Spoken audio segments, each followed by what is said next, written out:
Hello everyone, and welcome back to the Heartwell dev stream, the live stream series where I continue to work on this adorable little Souls-like action RPG with platforming mechanics and branching narrative. And if you want to continue supporting these streams on your own time, be sure to subscribe to the YouTube channel and boop that bell button to stay notified. Now, when we last left off, I'll admit I've been rather busy the past couple of weeks with IRL stuff. But hello, Gratgor! Thank you so much for dropping by. How's it going, man? As I was mentioning, I haven't had much time in the past couple of weeks to do too much new programming stuff. So if you notice, I'm not sure if I mentioned this during the last dev stream, but I did manage to optimize the code for the Cobras at least just a little bit. You may recall that there used to be a pink box that would kind of move in front of the Cobras to keep it moving places. Well, now that's no longer necessary, so I've optimized it to remove that object.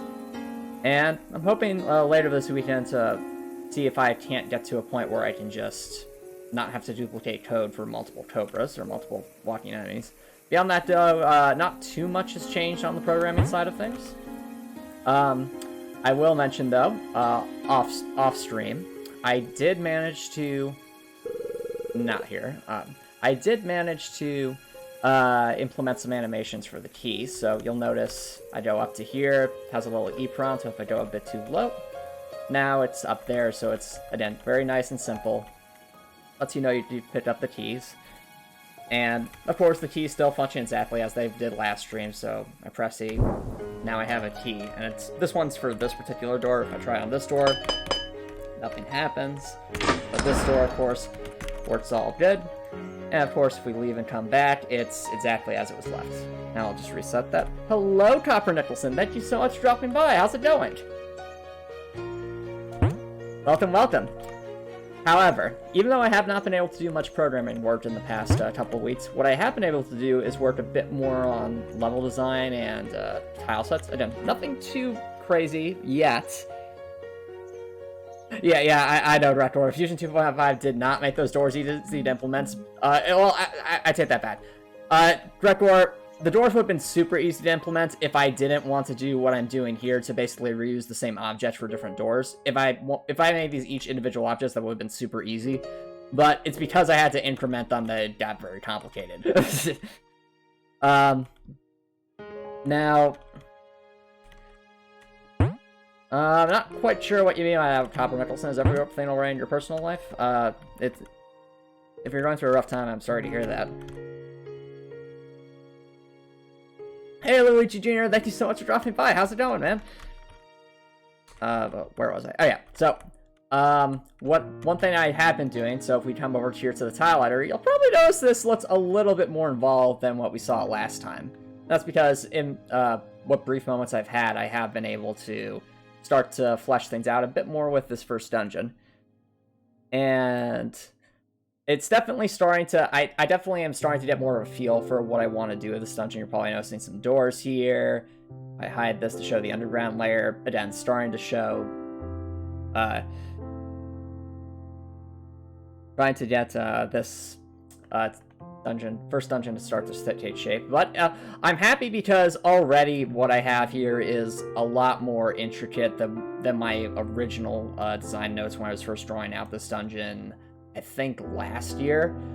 And back then I did not know, this was before I had any idea of where I really wanted to take the game long term and things like that. But as I've done more world building and more writing for Heartwell, it's led me to want to really expand things out a bit.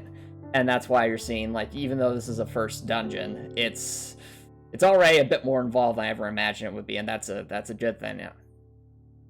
So, anyway, as for what we'll be doing tonight, I actually really do want to do a lot of level design tonight, because I feel like I could get some good feedback in terms of at least this initial setup here, as well as just get a general, we'll say, layout for the different areas I want to have.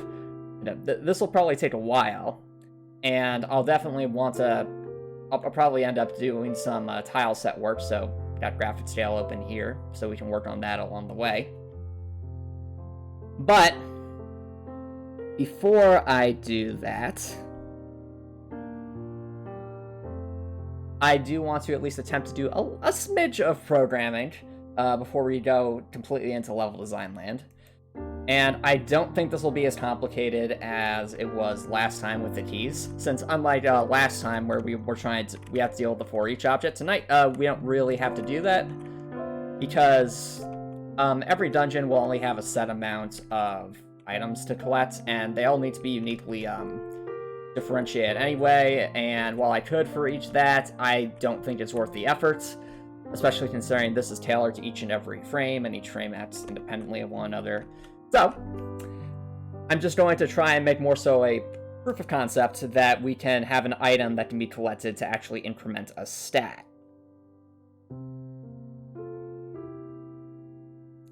Oh, thanks, Drakor. Yeah, so, let me pull that back up again. Yeah, I think that what you're saying here is, I love it in games, especially in, like, Dark Souls, where you can actually see areas that you might eventually get to. And to me, at least, the idea that, you know, you wake up, the player starts down here, and they already see, like, oh, well, there's a cliff up here you can't reach, and there's a bridge up here with a gap. What's all this about? And then you can actually get there through some exploration. I really love it when levels are like that.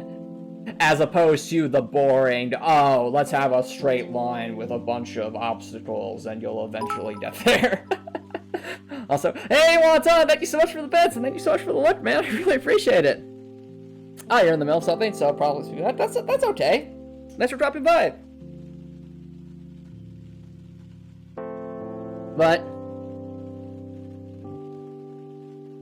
But yeah, this is why I'm so excited for level designs, because already I love how much can be done here.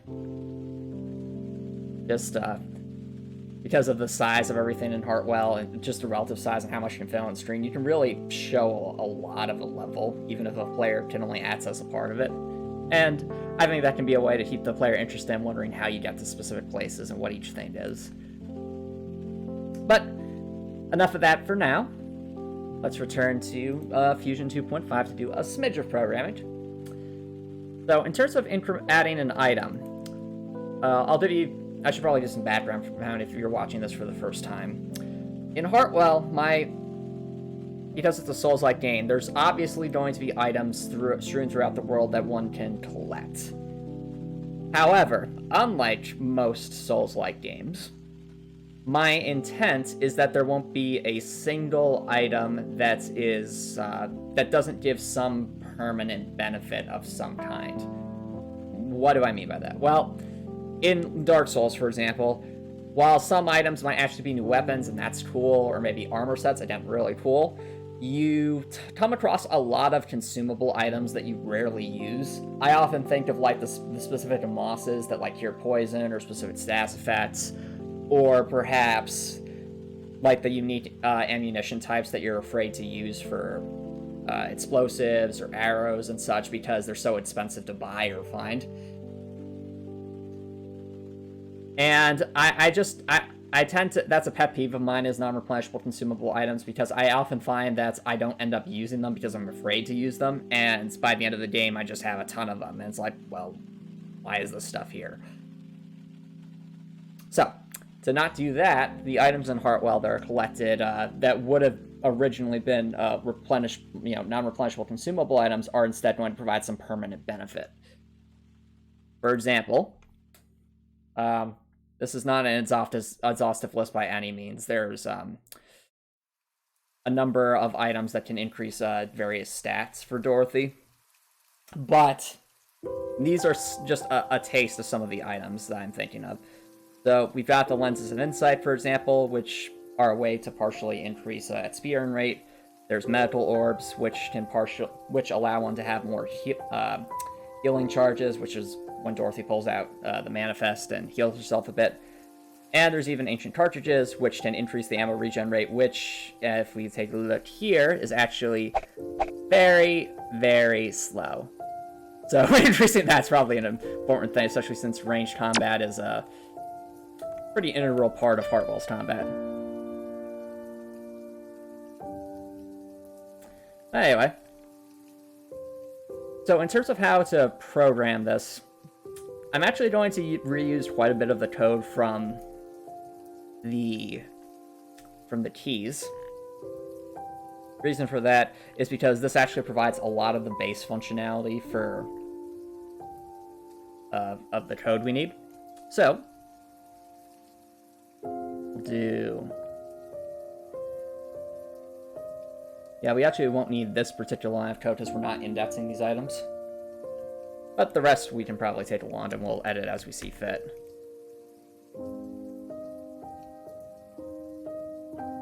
Oh, I just, actually now I think about it before I edit this, we should definitely add in the animations we'll need. So, starting with a lens of insight.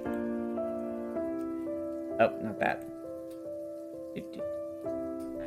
Yeah, chat, I went back and forth whether to just do the white orbs we see in Dark Souls or to do unique items. And, well, judging by these, I think you can tell which way I went. I decided that it might actually make sense, like, even though there isn't very much pixels here, I have to see here in the bottom right is more what it would look like in-game. I figured it would still be cool to at least give the player some indication of what they're going after, even if it's still very tiny pixel art. So, up here we have like a medical orb, and there's a lens of insight, there's an ancient cartridge, keys, various insulators and plates, as well as catalysts. Why use orbs when you can have fonts? No! This isn't a time! No!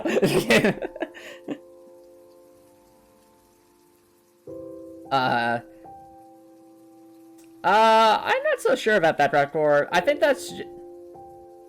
I know I certainly care what happens outside of the United States, and I'm sure there's a lot of people who care what else is going on in the world. It's just... It's easy to forget how distant everywhere else is, and you can just kind of get into a mindset where you think it doesn't matter because it's seemingly happening so far away. But one thing that's important to keep in mind, especially in this day and age, is that everything's connected. We're in a globalizing world, and I think the sooner we recognize our common humanity and how we're all tied together in order to support each other, then I think we'll all be better off for it.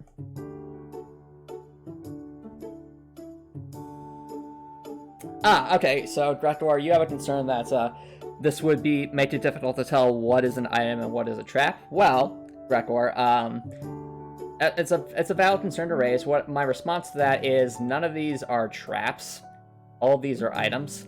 And if there was a trap, I would have a very different way of indicating it. Whether that be like a pressure plate, or maybe a tripwire, or perhaps some kind of scanning thing. But an item, unlike this, none of these would be traps. Now, as for you're saying, well, okay, Anton, but this is a Souls-like game, surely there must be some kind of mimic. I have not made anything like that yet, and I don't think anything like that would be in the demo either, but I still think the idea of some kind of mimic would be interesting. Just because, again, it is a Souls-like game, so I mean, you gotta. It kind of comes with the territory. Anyway, that is Lens of Insight. Gotta move it up into the left one. Oh. Excellent. Alright. But thanks for the concern, Brector. That is a valid point.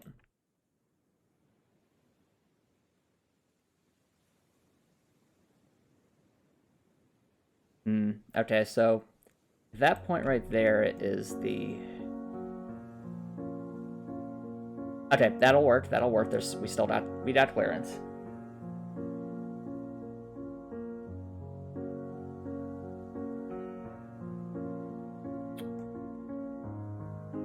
Left.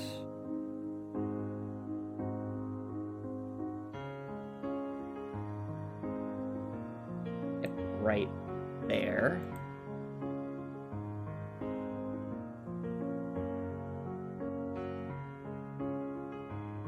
Dr. Nicholson asks, so does that mean there will be a Professor her Ithelrod? The reverse Dorothy. No comment. That's funny. Professor Ithelrod. Okay, but that will most certainly need to be moved. Not a big deal, just move that down a few pixels.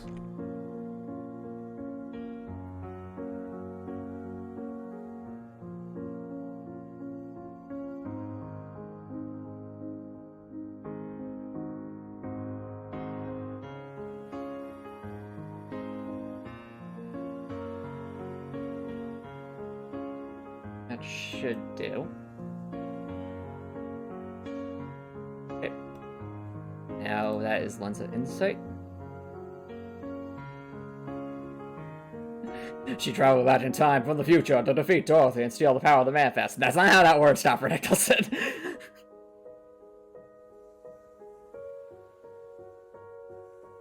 Alright, but now that we actually have an item, it's time for us to actually do some messing around with the code here. So I end up doing this a lot in Fusion 2.5 because there will be items where I have code that's somewhat similar, but maybe it has to be reworked in a slightly different way. So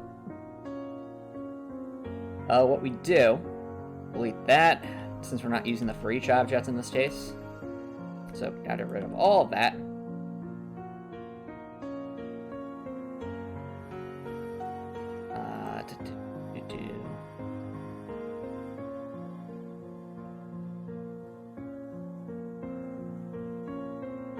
She will. Oh no!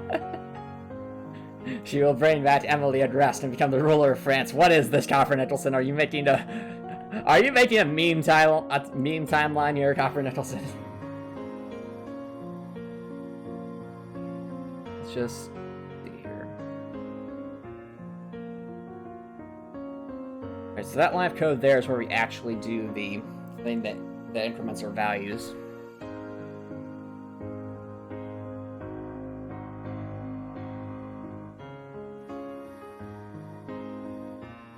But if I copy this over to here, replace this with that.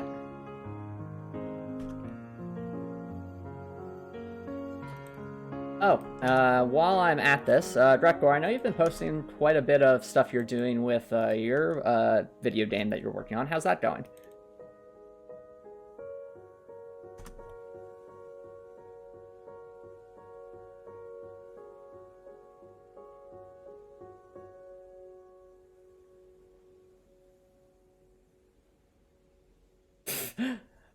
Ah, I see, Copper Nicholson. In other words, you are writing what we in the business call fan fiction.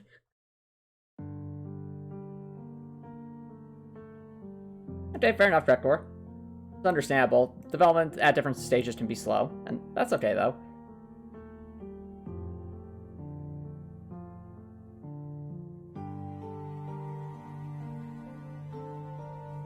There we go. That's what I was looking at. I wasn't quite grabbing it yet.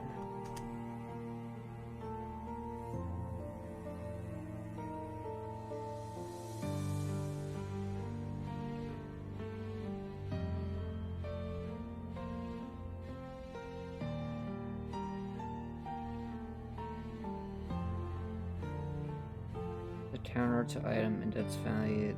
No, that's... I don't think that's necessary. Yeah.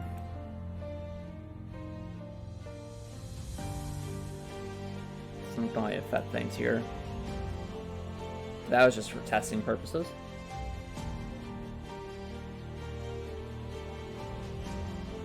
Well, Gretgar, my recommendation for stuff that you think is just going to be the difficult part of the implementation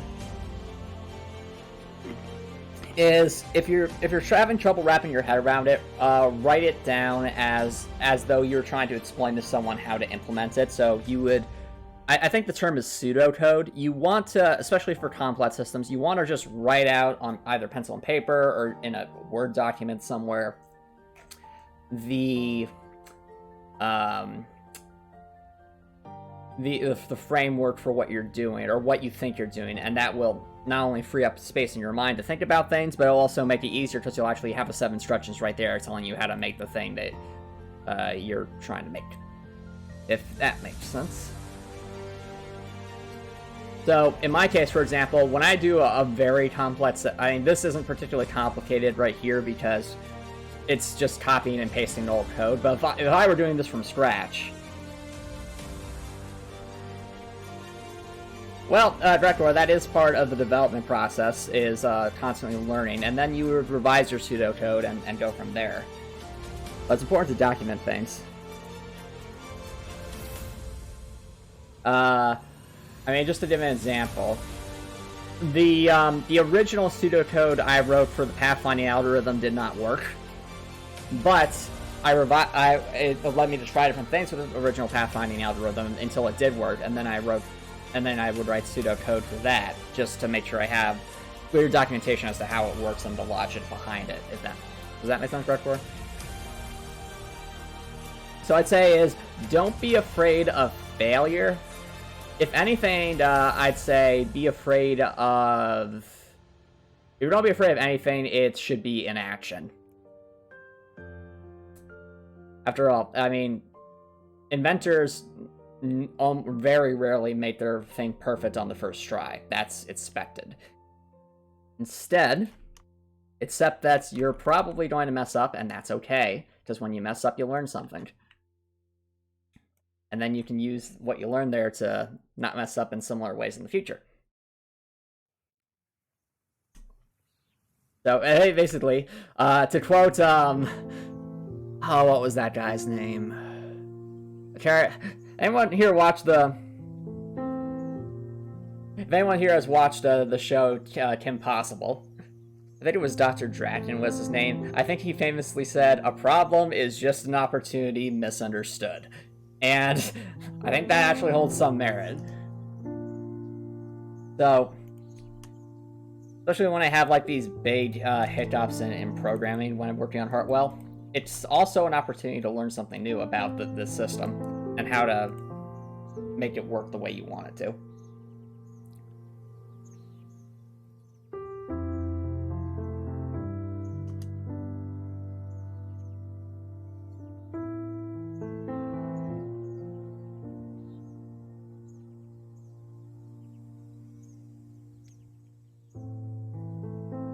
Dr. Drafton, I think he was one of the antagonists in Kim Possible.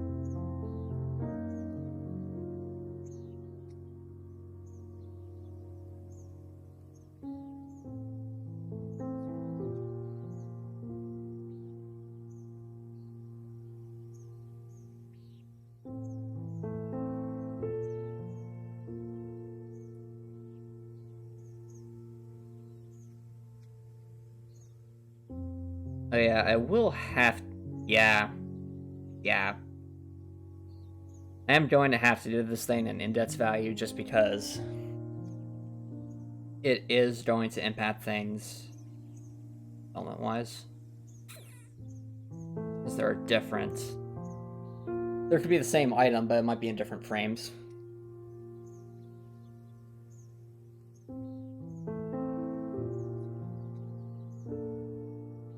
Okay. Okay, Drekor. Well, if you want to get over programming and anxiety, again, I think pseudocode is one of the best ways to do that. It's, pseudocode helps organize your thoughts and make you realize that something is doable, or perhaps make you realize that your original thought it wasn't well developed enough and that you can add to it until it does become well developed enough to accomplish what you want it to. Now, in this case, I think what I'll have to do is the item index value of... Yeah, alright, so what we're doing... We're going to rename this something different. Instead of the item index value, we shall call this item number reference. And we'll make a note.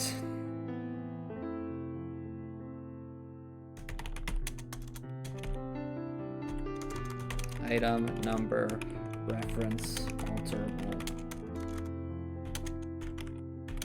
You must be set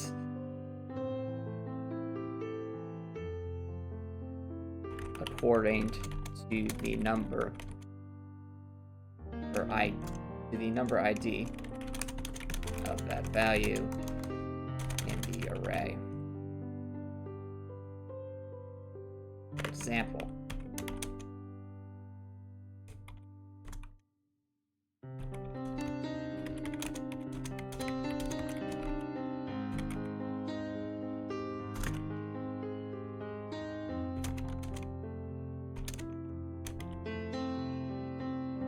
yeah. The director,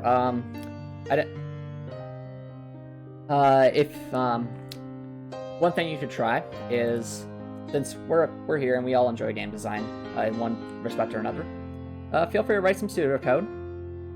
And if you, perhaps while you're watching the stream, and you can always feel free to discuss it with us, or say like, I'm getting stuck on this one thing, and we can bounce ideas off each other. I think that's generally I find it helpful when there's someone else to bounce feedback off of, just because it can keep you motivated to keep going forward. I actually like to host writing seminars online in my free time to just a simple thing where people come together online. They each describe what they're working on in terms of writing, and then just spend an hour writing it. And I use that time to, of course, write for Heartwell, do some world building and lore writing, and I find that very motivating. Okay, fair enough, Ripper.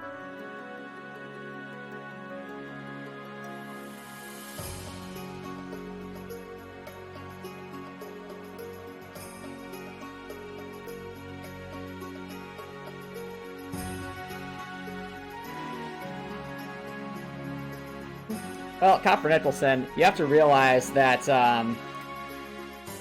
let me put it to you this way, Copper Nicholson, and this is something I learned from my time in martial arts. A master is just a beginner that never quits. Now, what does that mean? Well, essentially, if someone who gives up on a particular task isn't likely to master anything, but on the other hand, a master has failed many times at many different things before they became a master. And even after they've reached that high status, a good master is constantly training or practicing their craft, and that's because they always have that. Not only do they need to maintain that mastery, but they also need to keep refining their mastery and learning new stuff. So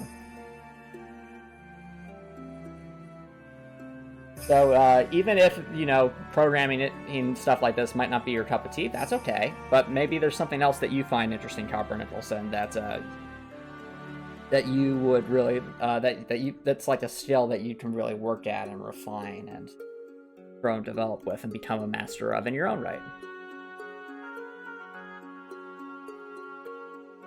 All right. So now that we've updated that item reference, feel comfortable referring to it here.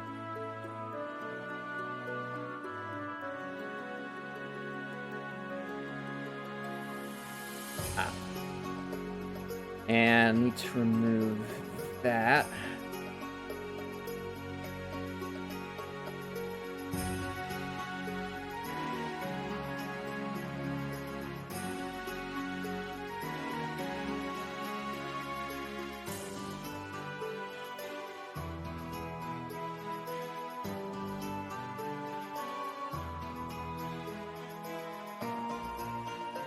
I'm sorry for that, Copper Nicholson. Alright, so we have that.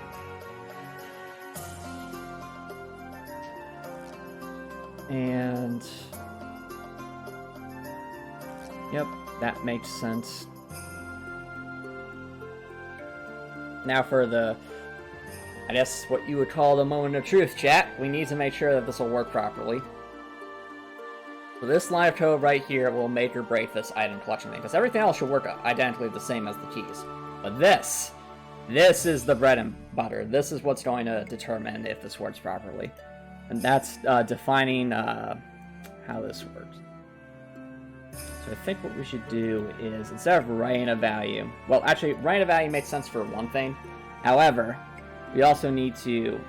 Oh, actually, no, we will have to write multiple values anyway. That's fine.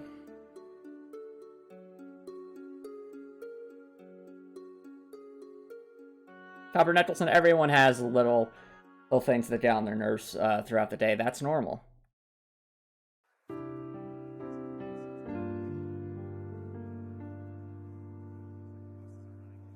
You were written in pseudocode, writing pseudocode in detail. Oh, cool.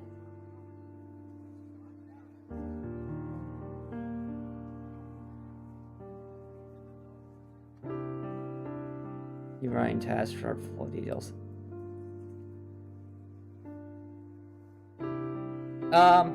Well, Gregor, the thing is, though, is, again, that's all part of the learning process and part of the refining process, is as you're running that pseudocode, you might enter mistakes, and that's okay. Then you'd refine the pseudocode, and you'd also refine the code as you learn something. It's like, you test it, you generate an idea, you test it, you refine it, you test it, you refine it, until your idea matches what your goal is. Just part of the process. I have not watched that anime, Copper Nicholson. How is it?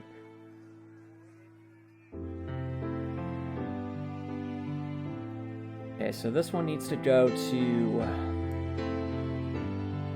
99. I think. Yeah, it's the ones of insight.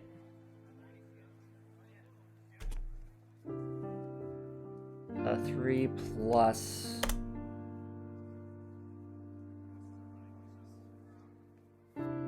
item number reference.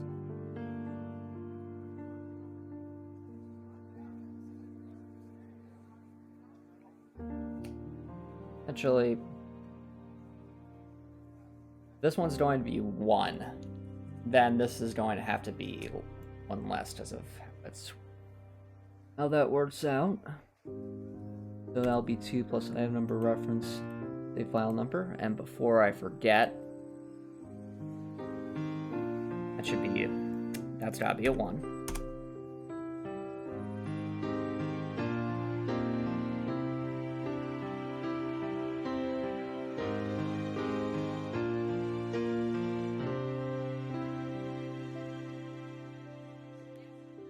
Yeah, Director, I'd agree with that, and that's because game programming, well, I guess it depends on the game, but in general, game programming is more so trying to get a result, and how you get that result isn't as big of a deal, whereas programming for a, let's say, a massive computational problem, that, you know, obviously it could be right or wrong, and so you have a lot of math to do there.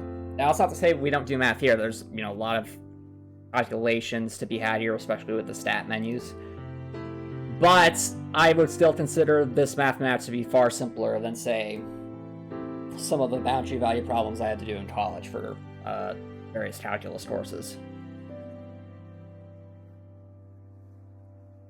So basically, what I'm trying to say is, this is programming, yes, but it's more so programming for the sake of play rather than programming for the sake of mathematics.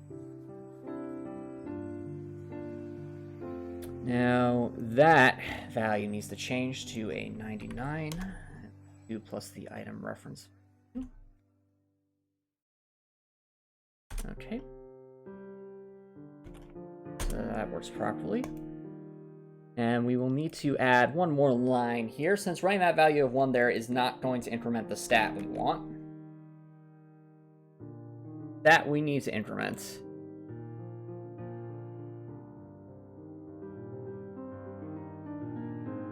is... What value was that? That right there.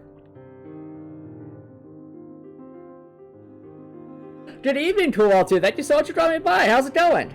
Welcome, welcome. Welcome to the dev stream.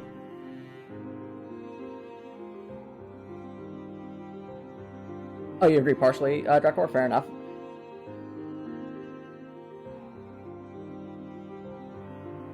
Alright, that's fair, Drakor. So, if you're doing a computational problem, however complex it is, you're still focusing on that singular problem, whereas games have many systems that work interconnectedly and might mess things up. Yeah, that's true. It's alright, cool, too. Glad to have you here, regardless. Yeah,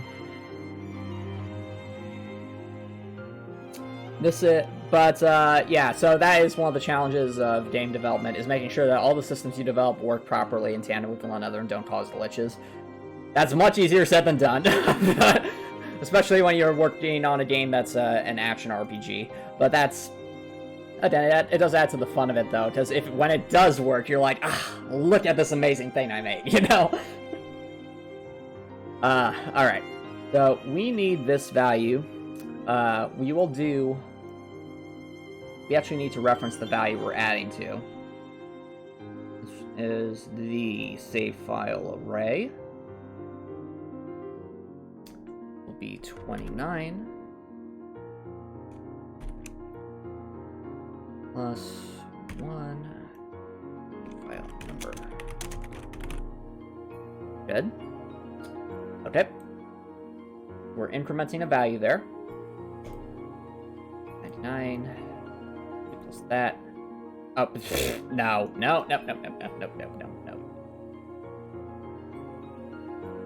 Needs to be 29.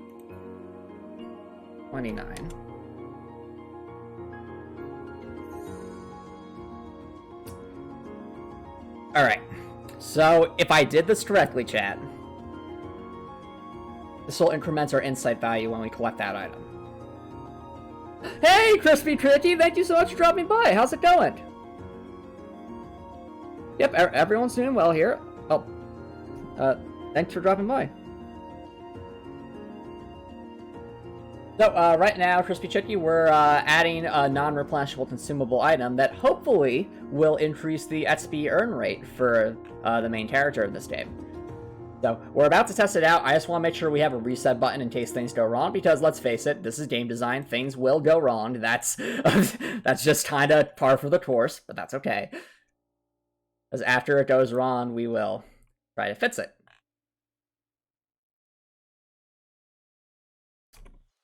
So I need to make sure that we're resetting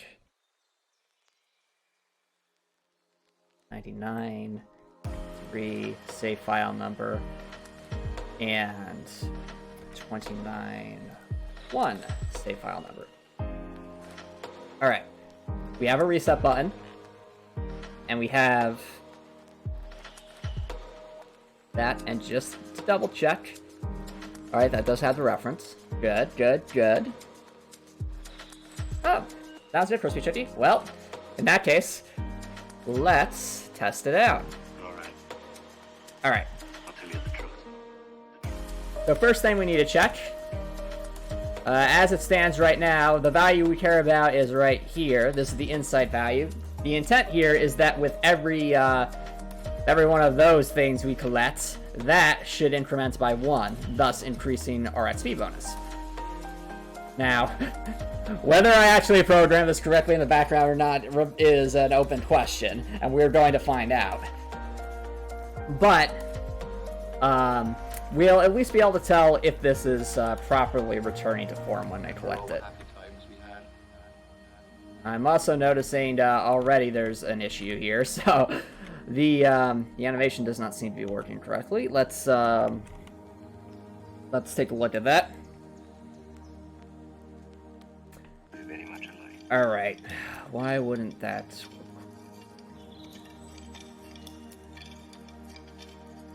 duh, that's why. Okay.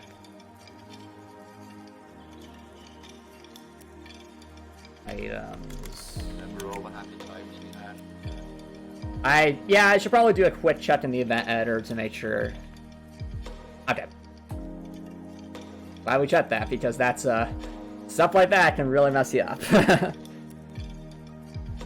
I'm glad you're enjoying it, Copper Nicholson. Alright, let's try this again. Okay. Perfect! There's our E, chat. There it is. It's the E. The power of E compels us. That's just to inform us that we can pick up that item. I actually might want... Yeah, I'll want to shift the animation over just a smidge so it looks better.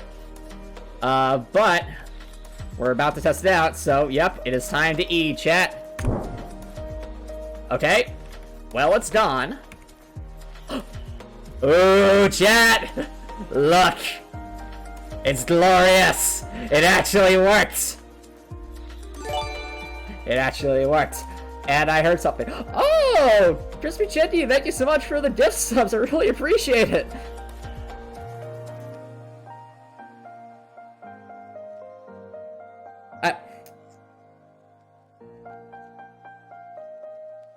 Dan, thank you so much for dropping by. For the E? Okay, sounds good. For the E. Alright, the insight seems to be working. If I press M, it should... Well, first let's leave and come back. Okay, good. It's not there anymore. If I spam E over here, nothing happens. Good. If I press M, will it reset? Okay, good. That reset. Wait a minute. Hold on a second. Was I... Okay, no, I doubt it. Good. We can actually test now, chat. Yes, for the E.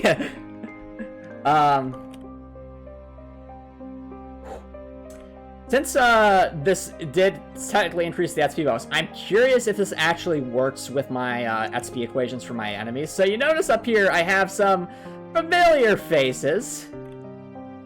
Now I do know that the regular old rattlesnake yields about 20 XP if defeated.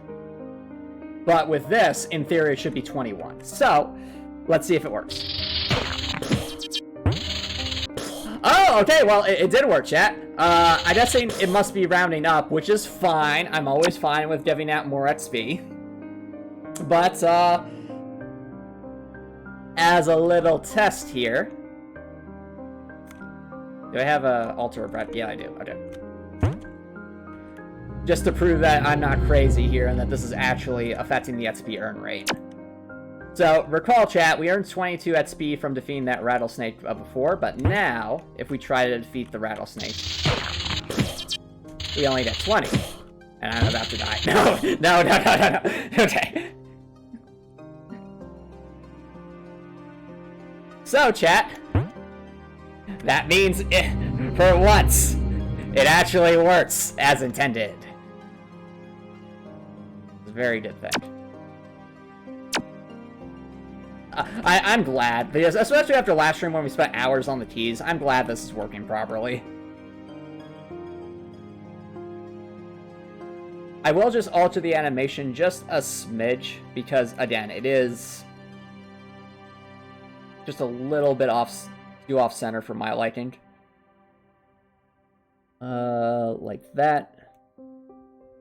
And like that. And... much better. There we go. Alright, chat. We've officially proven that this item concept works. Since we have done that... Yeah, exactly. Hooray for... Huzzah for XP. So now that we've accomplished that, pretty much any item we can think of that would increment a stat, it's going to function the exact same way as this thing. You have to get close enough to it, be at the same z-axis value. Oh, wait a minute. I didn't include that. Oh, let me check.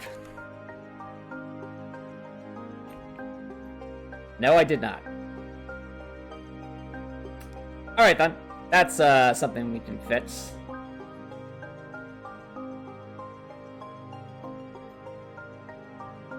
So this needs to have a z-axis value.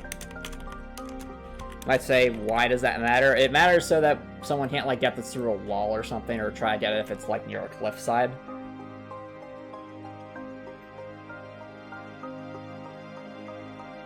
Oh yeah! Oh, in fact, Crispy Chetty, I almost forgot that I can do this. Give me 1 second. Let's give you a shout out. think. So for those who have not met Crispy Chicky before, she is a fellow Twitch streamer. I first met her when rating one of her Crossroads streams, and I think what are you streaming right now, Crispy Chicky? Is it you just finished Psychonauts 2, if I'm not mistaken, and you're streaming the Judgment. Again, Crispy Chicky is a really, really fun streamer, and I'd highly recommend checking out her streams if you haven't already. Yeah. And I will mention, I really did love watching a Let's Play of Judgment by Nito B on YouTube, so watching Crispy Chicky play through some of the same interesting segments and frustrations that Nito B went through is it's just a lot of fun. I'm like, oh yeah, I remember when Nito was like, oh, and I hate those quadcopter races so much.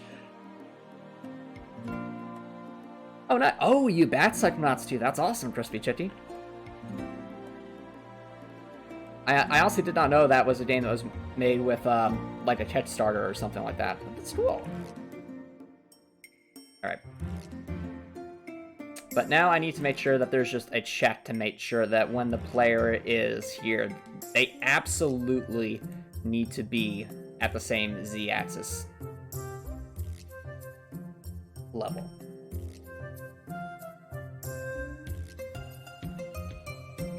Which is, again, a very easy fix. All we have to do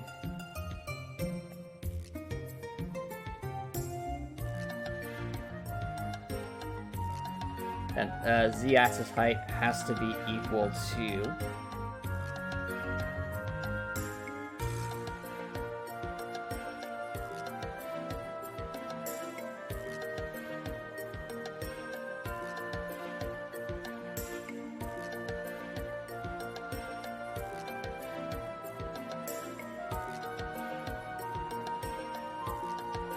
Alright, and now, chat, just to prove that this works, very easy to prove. All I have to do is jump, and that did not disappear it. I guess, well, I mean, I guess we are at 0 right now, but...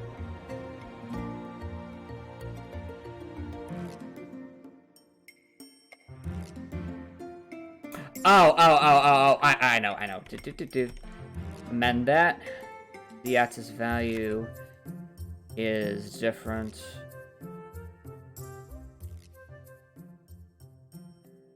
And it's probably also important to make sure that we need specific flags to be off. Those specifically being, you should not be able to grab an item if you are jumping, falling down a wall, or obviously dying. That wouldn't make any sense.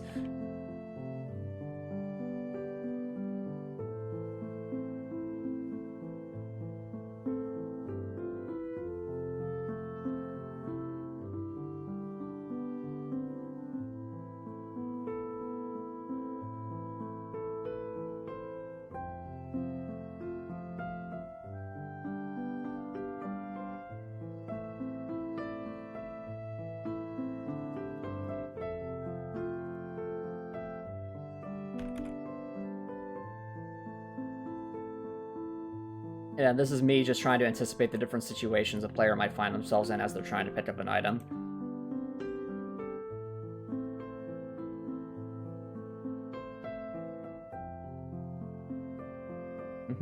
Cool.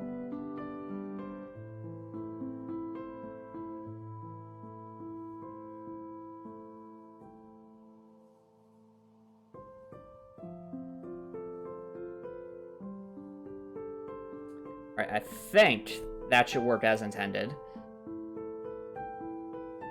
So I walk up to it. Cool. I'm spamming E while we're jumping, and clearly nothing's happening, which is good. But of course, I can collect it now. There we go.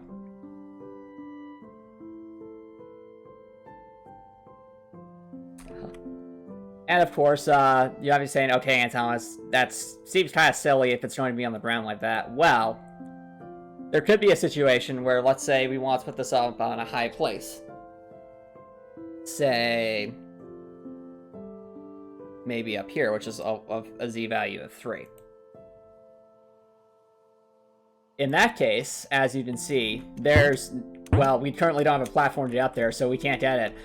That lens of insight will be forever alone. Come back. But that's why it's important to have checks like that, to make sure you can't just get it by when you shouldn't be able to. Anywho, let's reset that to 0. But it's good to have that functionality for situations where that might be a thing. Let's say we put this at the end of it.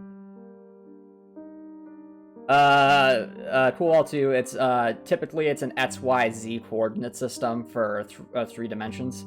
That's why I'm saying it's the z-axis height. So z-axis referencing verticality, whereas xy would be like you're walking on a plane. Now, granted, Heartwell is not a truly 3D game. It's a pseudo 3D game. Because if this were a truly 3D game, I'd be able to like walk behind this or something, but that's not the case. It does have 3D elements in the sense that there is actual platforming here and actual, we'll say, heights to care about, but it's not a true 3D game with stuff like that. It's much more akin to crosscode in that regard. But anyway, we have our item working, works as intended, gives us all the fun functionality which you ever want. So, I'm thinking, chat, I'll take a little break, and then when we come back, we'll do probably a bunch of level design. Sound good, everybody?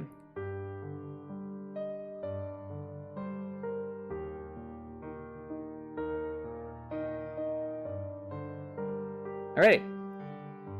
So, I'm gonna take a quick break, and then when we come back, level design. Alright, chat?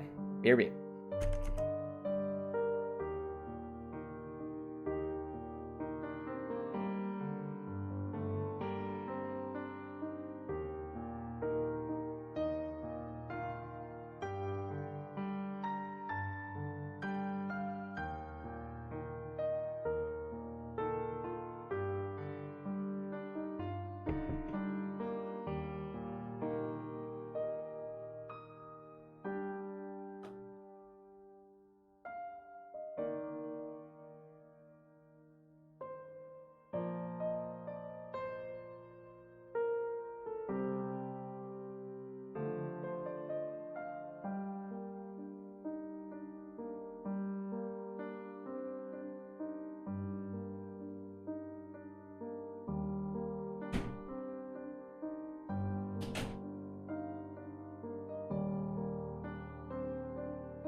Alrighty, chat. Welcome back, everyone. I am going to close out a Fusion just to give us a little more bandwidth to work with.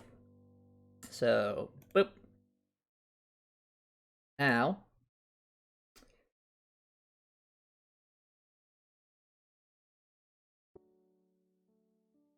let's see here. Ah, okay. Cool. All too. There's a new Kirby game? Awesome.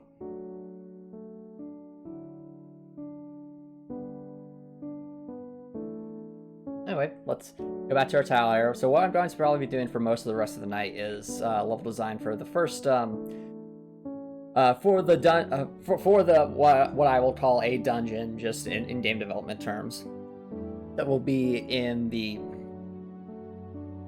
demo. So what you're seeing here is what I have so far for the dungeon in terms of just the layout. These notes are different tutorial notes. They are manifest fragments that, again, very non-invasive way for the player to learn stuff. Hopefully learn through gameplay and give them just the bare minimum context they need to do what they need to do. But, as we go through this chat, you'll probably notice me jumping back and forth between tiled for the level editing and graphic scale, because we're almost certainly going to do some tile set design as we go. Yeah.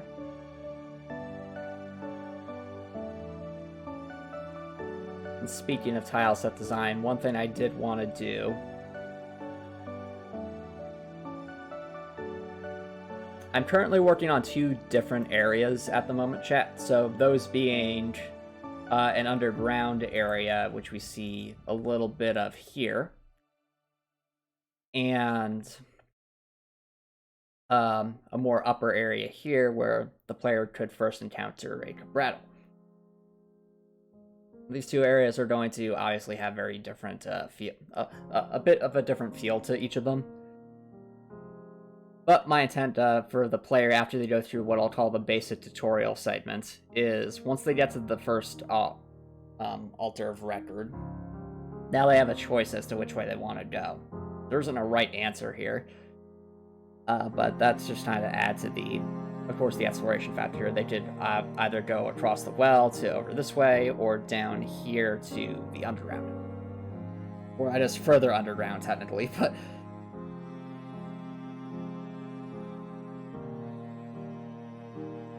what about that jump, Edrock? You mean this jump? Yep. What about it?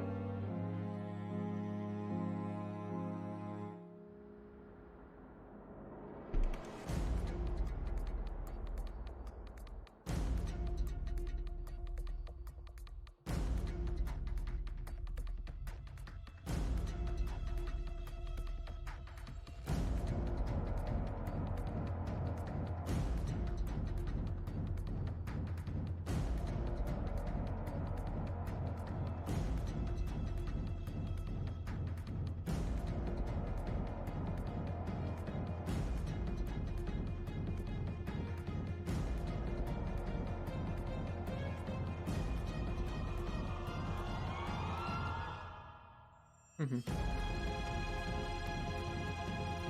Okay, fair enough, Redboard. Yep, I remember commenting, thanking you for the compliment, because I do like stuff like that where you're able to see different aspects of a level before you actually get to it.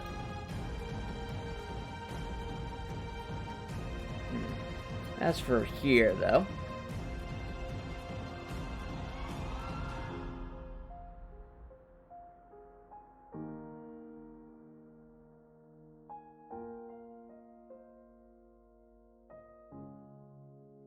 what's interesting about this chat is, on the one hand, I do want to make as much use of the space I have as possible, so as not just to optimize the levels, but also to show that I'm really making good use of my space.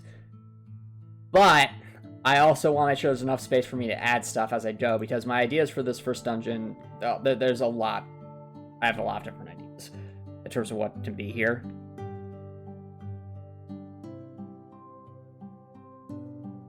Cool, that's it. Glad to hear it's excited for games again. I said a Genesis to Nintendo Switch Online. It's gonna have Shining Force! What? That's amazing! Yes! If you have not played Shining Force before, highly recommend it. It's one of my favorite games from my childhood.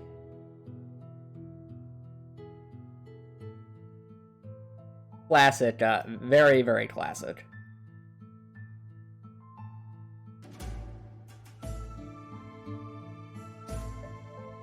White line up the way I thought. Okay, 1 second.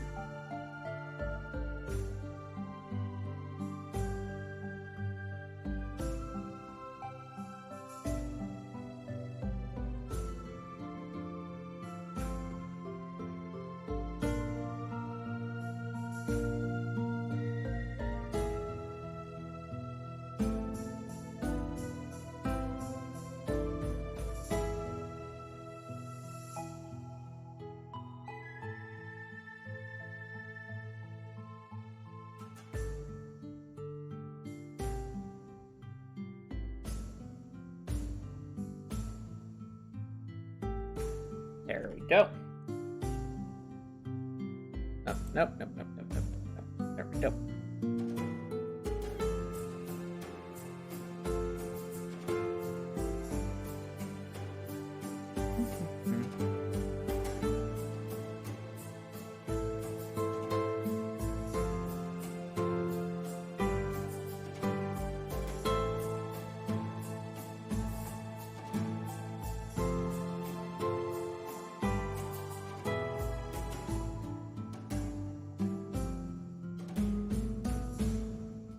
Yeah. So, Director, since I know you've played Dark Souls, and for those who've run Dark Souls, remember that moment in the Undead Asylum where you run from the Asylum Demon into a hallway and you go down the stairs and suddenly there's there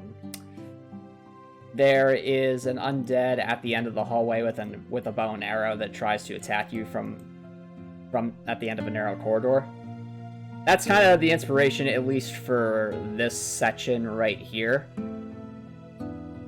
It's the first time the player, I loved that section just because I felt like it was a great way to introduce ranged combat in a nice controlled environment. So that's what I'm kind of doing here is you've got, obviously, the straight narrow corridor towards the Cabrattle, and how the player approaches this situation is up to them. Of course, like that situation, of course, they have the potential to zigzag to get closer if they so choose. But as you've all seen, the Cabrattle is has a fair amount of health for this point in the game. So the player will have to approach carefully and determine how they want to best deal with the danger it poses. Want that. Oop. All right.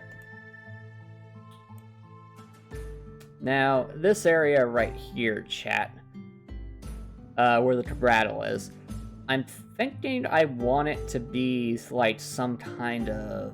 It needs to be like some kind of laboratory. And I admittedly don't have a lot of tiles for that yet. So, might be a good time to design those.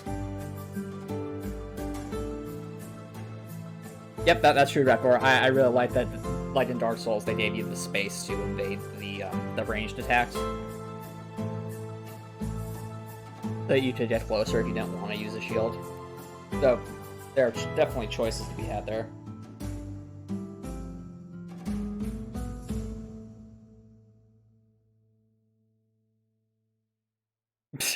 Oh, that sounds terrible, Rekor.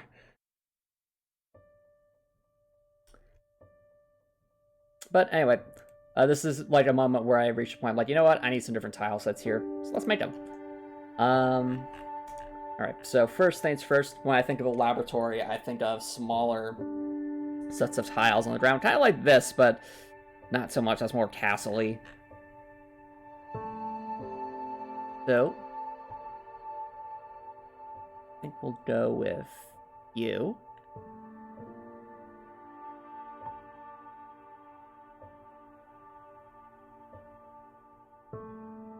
Actually, we could go with that, since that's kind of the color scheme we're going for.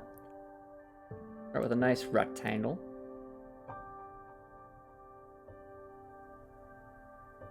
So,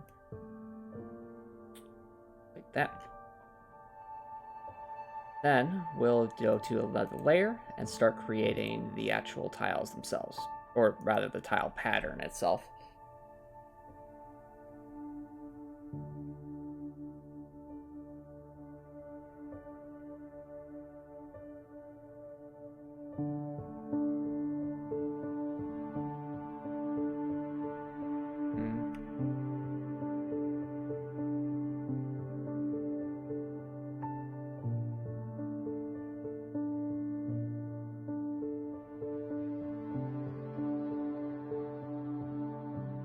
Nothing super complicated here, chat, since the dent is just floor tiles.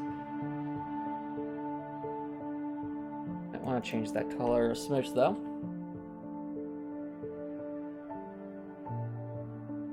How about... I think of a tile, they usually have more like a white section in the center. No.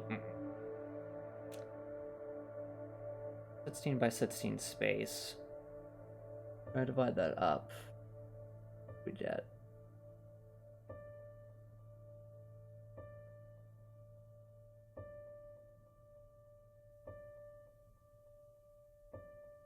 I have to just be closer to it. Okay.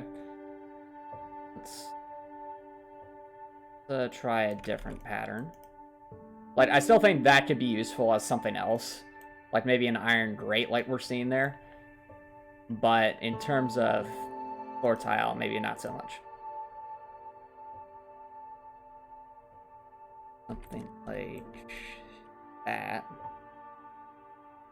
Propagate that.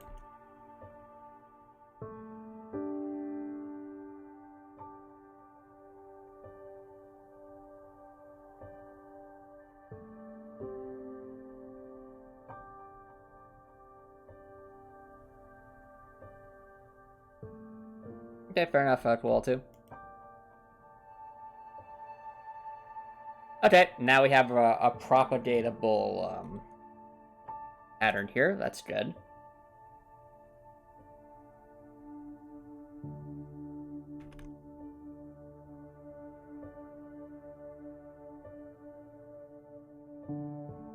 Okay, that looks more like what I would think a set of tiles like this will work. The only thing is it's going to get cut off there at the end if we hit a wall here on the right.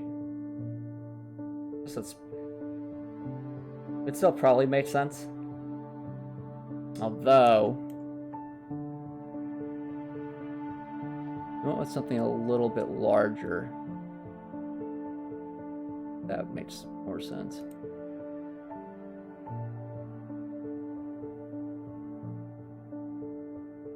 That.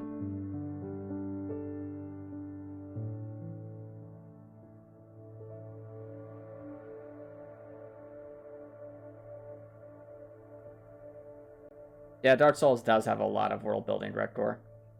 I wholeheartedly agree, and it's very passive in the way it does it, which is fascinating.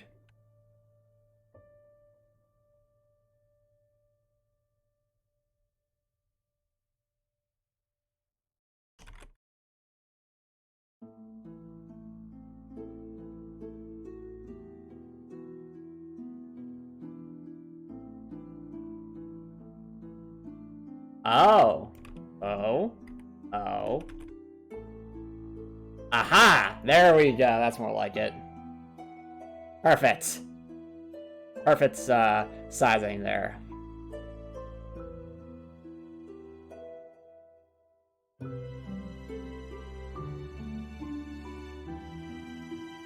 Well, almost. I mean... The other one kind of blends together better, whereas this makes it look more like we have sets of tiles.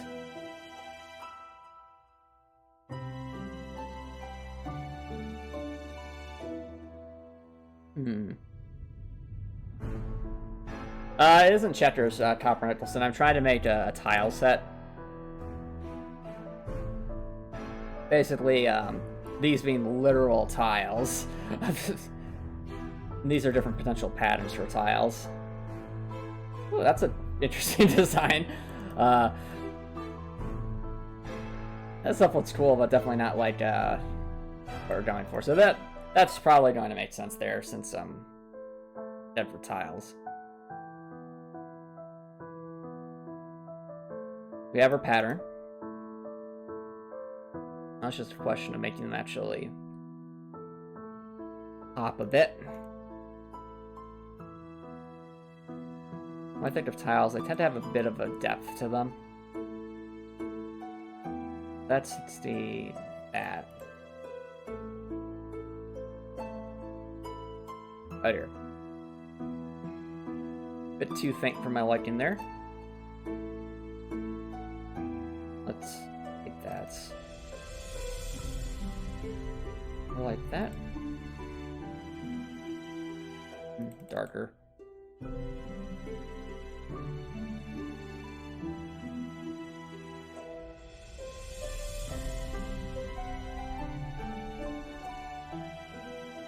Okay, there we go. That's better. That looks like some tiles.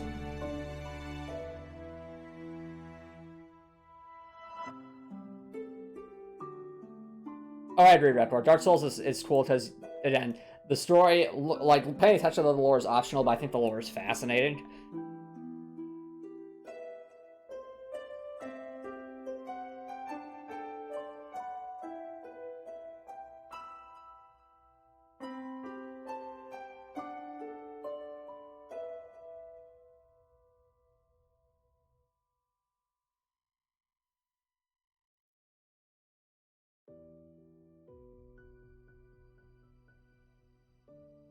Now, what is good about this particular tile set is it is just symmetrical in every direction, so that gives us a lot of wiggle room with how to play with this. Give it a white background, funsies. Oh dear. Oh well, I said I want sciencey, and that actually does look sciencey. It's just a lab-like. I just clearly want more of a stone aesthetic here.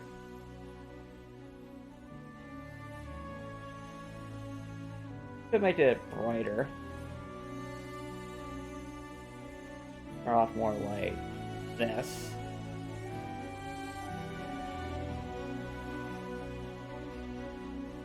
I want to go even brighter than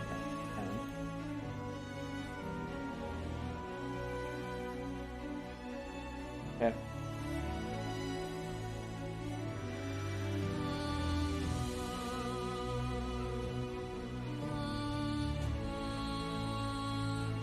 There we go.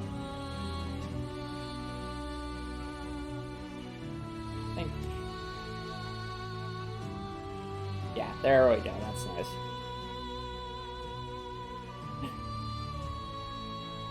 Yep, it just works indeed. I have not played Demon Souls Record. I want to because I know it was the precursor to Dark Souls. But I mean, until it comes, if and when it comes to PC, that would be the time. But it has not, to my knowledge.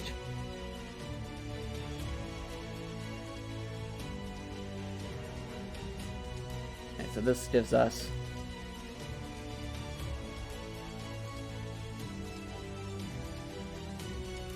Now we just need to do different intonations here. So what I'm going to do, chat, is I'm going to propagate this so we have different colorations here for higher and lower elevations.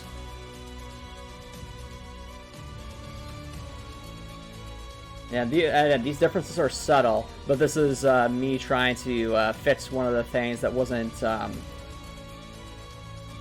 was a recurring problem in crosscode, was just the inability to distinguish between different elevations easily. So doing something like this allows us to better distinguish elevations. Now, I can't imagine needing more than this, probably, most likely, for the different elevations of tiles here.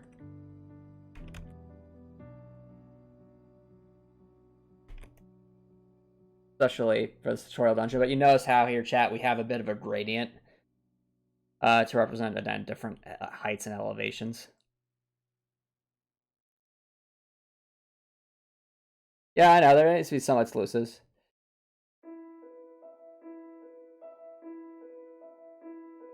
There's also just the idea of development. Like, I understand if, like, maybe a studio doesn't have the funding or capability to produce on more than one system, or they need to, you know, there's a strict learning curve to that. I get that. I mean, that was the case for Radical Fish games for the longest time.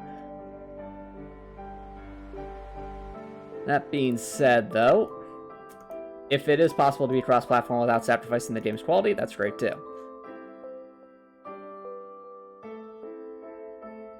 Move the tiles over here. Alright, that shall be our sciencey or lab-like tiles.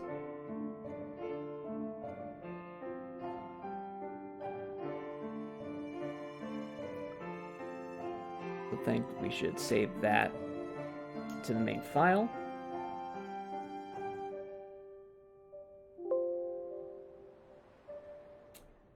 We open the tile set.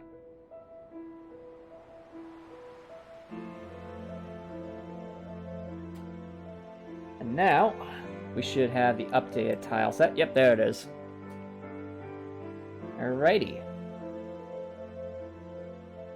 I think just in the interest of balance, we'll use the middle one. Yes! Look at that, chat! Glorious!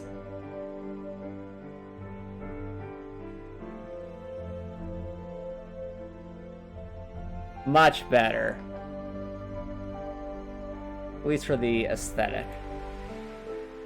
Now to put some actual props there to kind of get the idea across as to what kind of an area this is. I'm fine with keeping the stone bricks as the walls because it still fits with the aesthetic of the dungeon. In terms of what's going on here, we definitely need like some tables and some machinery. So let's work on that. First, for a table, easy enough. We'll actually take the bed I have here and modify it just a smidge. So take that. Bring this down here. Actually use this as a way to make cabinets too.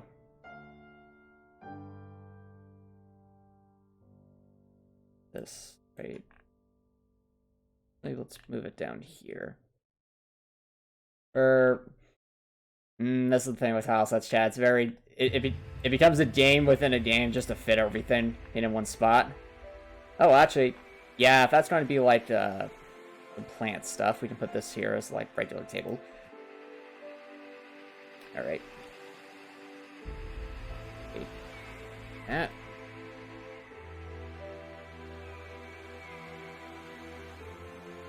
Oh, pfft. The irony here, chat, is this kind of looks like a... Am I being dumb, or is there something... Oh, wait, yeah, I am being dumb. This is... There we go. It actually kind of makes it look like a cabinet, doesn't it, chat? Good question, Rector. How close do you need to be to the Cabral before shooting? I think it's just a little bit off-screen. Like, they can still hit you from off-screen, but the main thing is line of sight. I don't think the distance is infinite, but it is a pretty sizable distance. Essentially, Gregor, if you can see the Cabral, and you have line of sight with Cabral, it should be able to see you. That's a general rule of thumb for it. I think if we just modify this slightly, we can actually make this into a nice set of cabinets. And then from that we can make our table.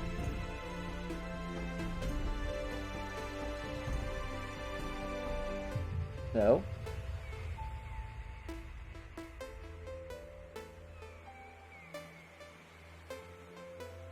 do something like that.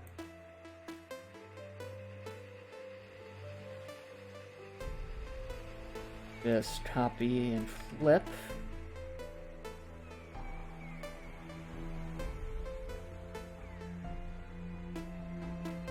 Ooh.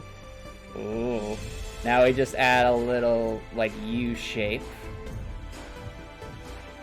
Or heck, it doesn't even need to be super complicated, something like that.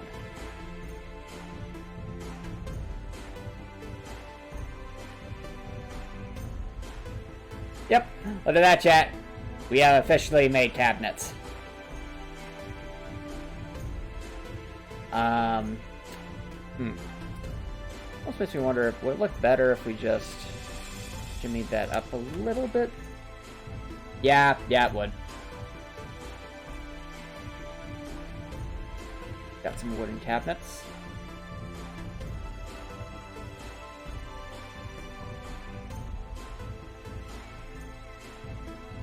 The cool thing about these cabinets, chat, is like the bookshelves I was working on over here. We can make these modular, so that we can, in theory, stack them in different directions. So what I will do to accomplish our modular design here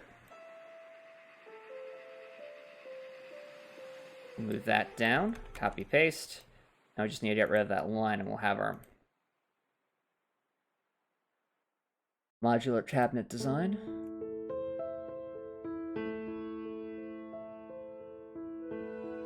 Just like that. And boom, now we can mess around with that as much as we want. Yep, cabinet dead, agreed.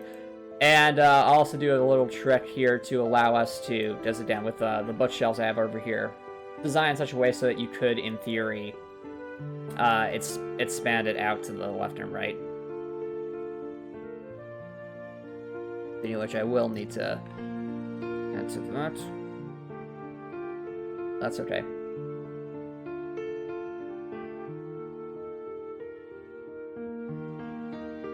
So if I want to say I have a bookshelf that spans to the left or the right for a while, first do something like this, but I would that over there. There we go. Boom. We just copy that to the left, flip it around, boom. And for this, again, same idea. Well, actually, wait a minute.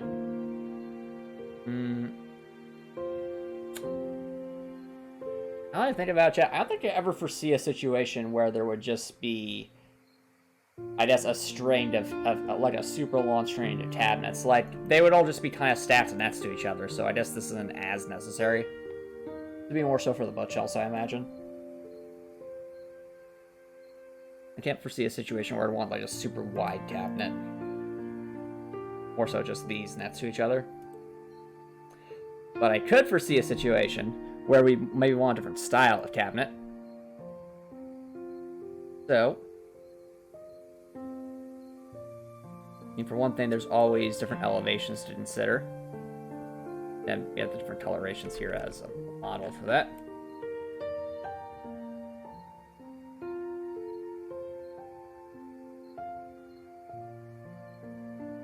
Need to copy the style. And pretty easily done.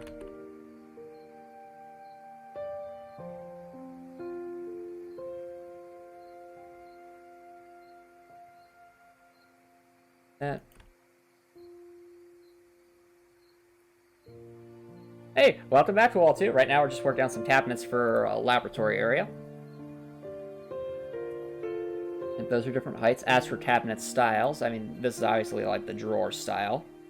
We could also have, imagine like a two side door more style. So let's mess around with that.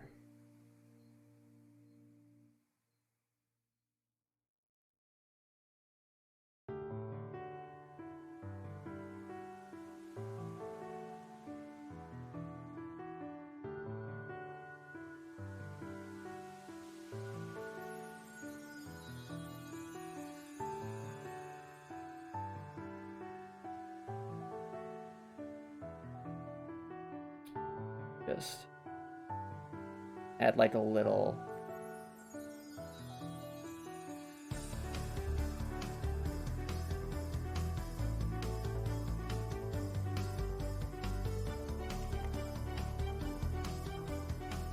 too big.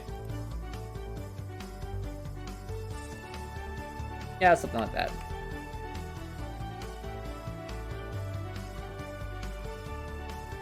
A little cabinet design. And as always, need to make it modular.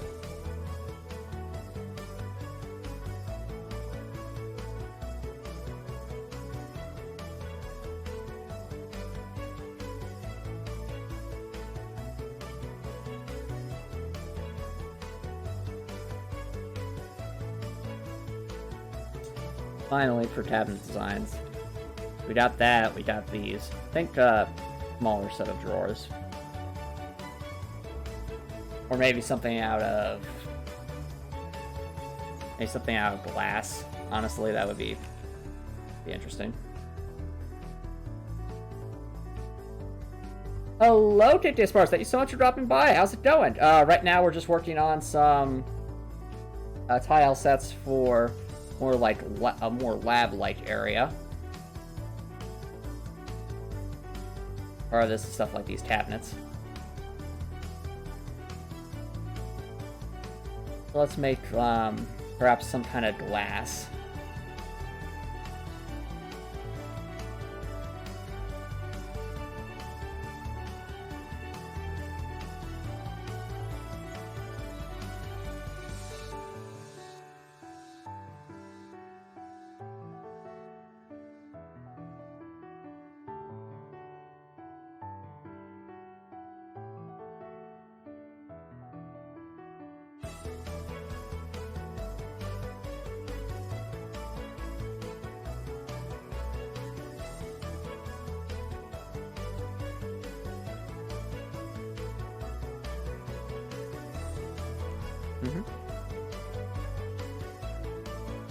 Ooh, a Halloween-themed drawing. That sounds cool, KK Sparks. Best of luck with that. Oh, I need some metal there to make it more convincing, so...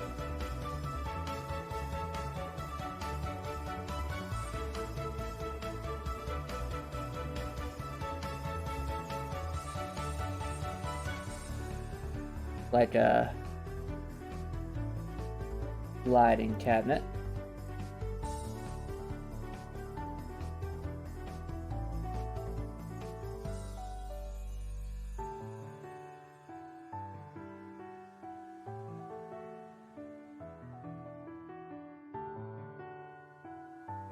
That.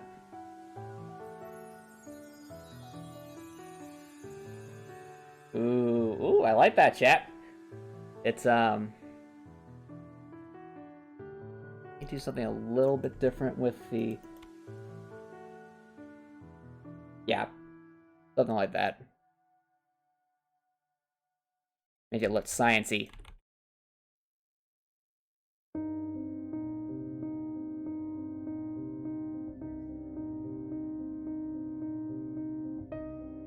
Ooh, so you're doing Halloween themed drawings. Sounds cool, Taste Sparks. Working on another character then, I guess.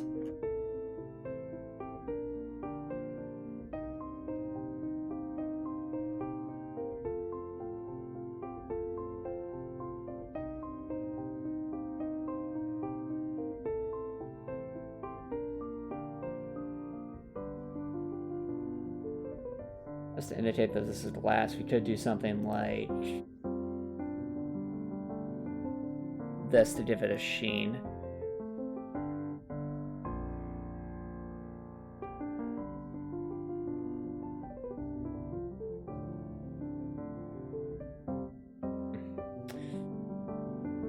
But not the best at coming up with like the little things for those little streams along the side of glass that one often sees.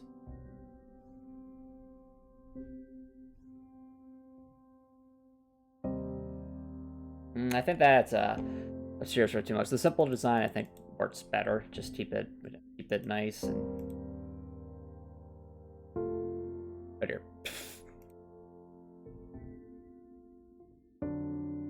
Keep it simple.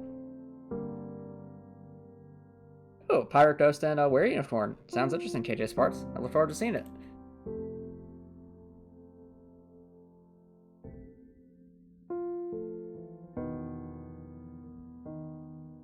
As you can see, now we have a whole bunch of different options in terms of modular cabinets.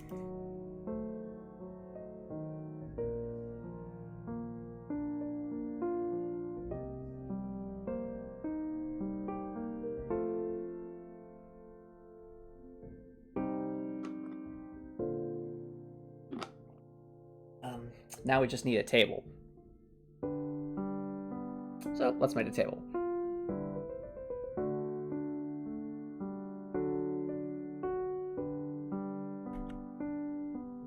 Actually, I think those will be sufficient. It's just the legs that need to be created. So that. Let's try this out for a second.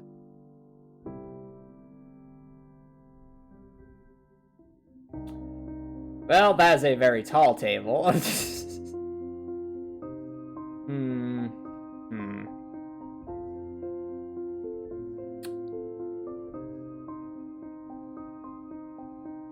can imagine a cabinet being that tall, but this is like biggest table of all time. Okay, let's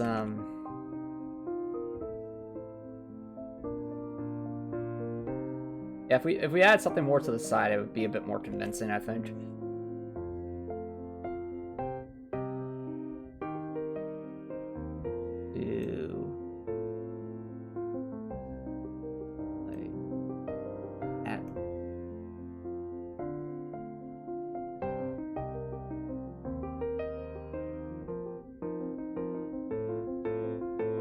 We could shorten the light staircase parts. The thing is, though, is that this has to, I'm getting a notification. Yo, Shiny Golden Lotus, thank you so much for the raid, man. How's it going? And also, welcome, Raiders. How are y'all doing tonight? Welcome to the Heartwell dev stream. Right now, we're working on some level design and tile set editing for one of the areas that will be in the demo for the game. So, that's what we're up to. How was the stream, Shiny Golden Lotus? You were streaming, if I'm not mistaken. Was it Deltarune? Or Undertale? Right now I'm just trying to figure out a way to make a table look the way I want it to. I'm trying to remember how tall that is. Oh yeah. Okay, yeah, so it'd be a pretty tall table. I could shorten the legs, or I could just widen the top. Just lower that a bit. Oh, actually, now that I think about it, and that is technically a table that we see right here. Right here. Mistakes were made. Yep. Indeed, actually, not Lewis. This is pixel art, so again, pixel art for the game, for sure. Currently just trying to make a table. Might actually make sense to... If I were to drag this down into the area below, that might make it seem a bit more feasible as a table. It's tricky because I know that this has to be of a certain height in order to function correctly. At least internally. So I'm wary of giving this less space than it needs to have. I also don't want to make the edge too long to the point where the player falls off when I think they shouldn't.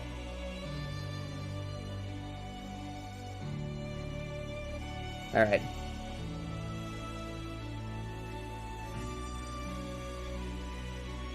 Ooh, Kirby. Chris Pratt is Mario? What? Seth Rogen is Donkey Kong? What is the Shiny Golden Lotus? What are you talking about?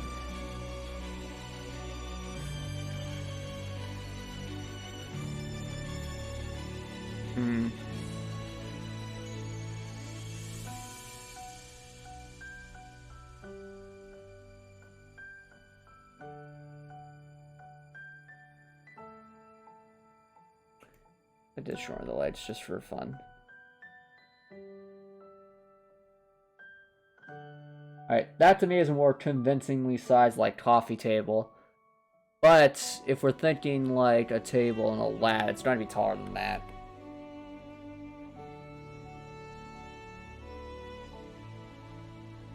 Probably at least that tall. Just trying to imagine having a half slab that small.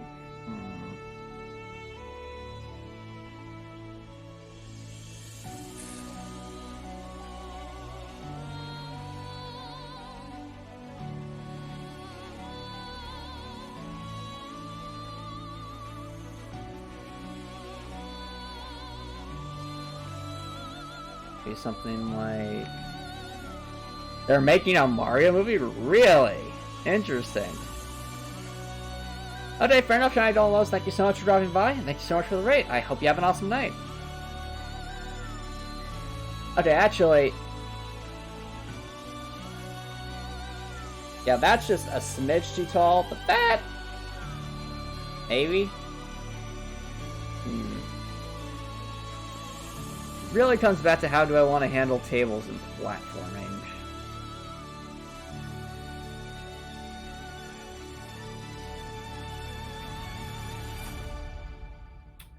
Maybe...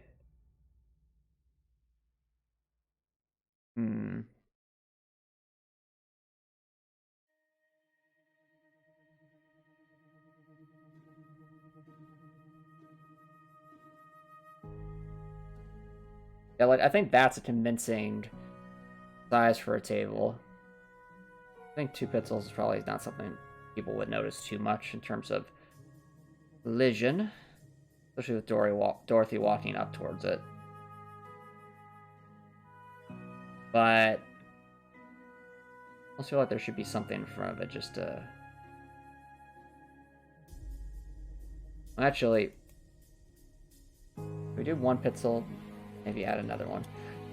I get like this sometimes, chat, where I'm just looking at something for a while and... Okay, actually, there. That could work. It's a table. I think the proportions kind of sort of make sense. But the other thing I think of with a table is they have always like an overhang. Maybe do something like...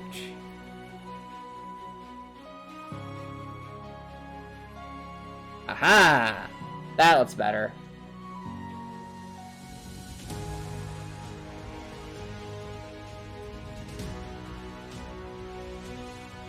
There we go. Why did I pick a lab for a demo, KK Sparks? And when I say lab, how high tech? Again, both excellent questions. So, just to give a brief explanation, the starting, I mean, when Dorothy awakens here, this is the bottom, or I should say towards the bottom of a well. However, you're also noticing a lot of, obviously, hallways here and things of that nature, so you're probably saying, what type of well is this? Well, that's something you'll find out in the demo, but, basically, there's a lot of history. I want this starring dungeon to have some history to it. And there will be reasons for all of this stuff that I'm going to include to exist. In terms of the story. And one of those different areas that will be in the starring dungeon happens to be a lab. So, without getting into too many spoilers, I will say there is a reason the Cabrattle is first encountered at this lab. I'll leave it at that.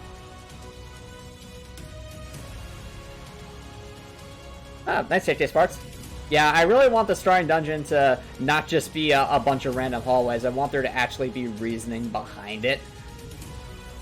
And this will go for pretty much every dungeon I design for this game, as I want there to be lore behind it. Like, I want it to have a reason to exist, and not just be, oh, well, I thought this was a fun idea. Let's throw that in there. No.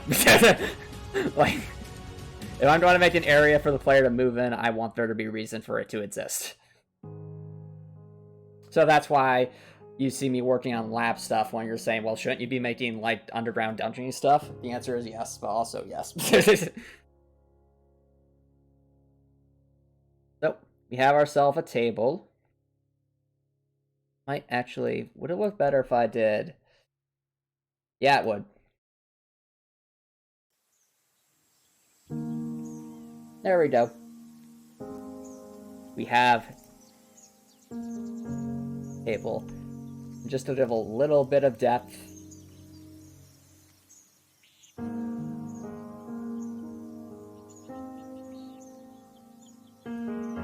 Ta-da!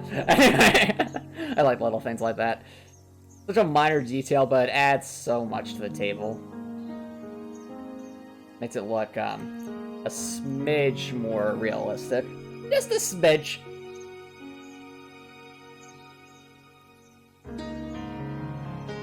Now, there won't ever be a situation that I can think of where a table would be more than this tall. But there could be like different styles of table, like maybe instead of a table like this, we'd have one that's a bit longer. So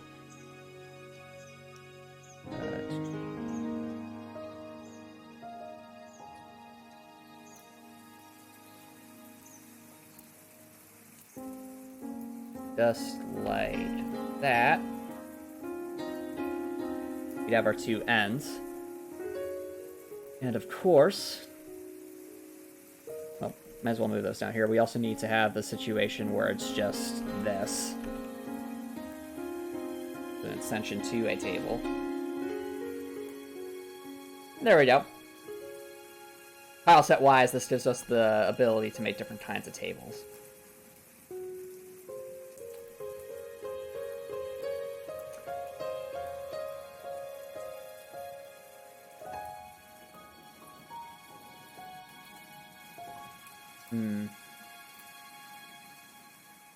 Yeah, I think that should be... I do want to add some more things here, because this will... Again, we want to have... well, not for the cabinets. The cabinets, I think, can be... Well... Okay, yeah, they might be... But they... I guess I could conceivably see, like, a longer top cabinet.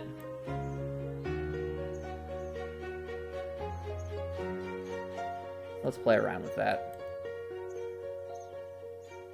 And same idea, we're expanding these out.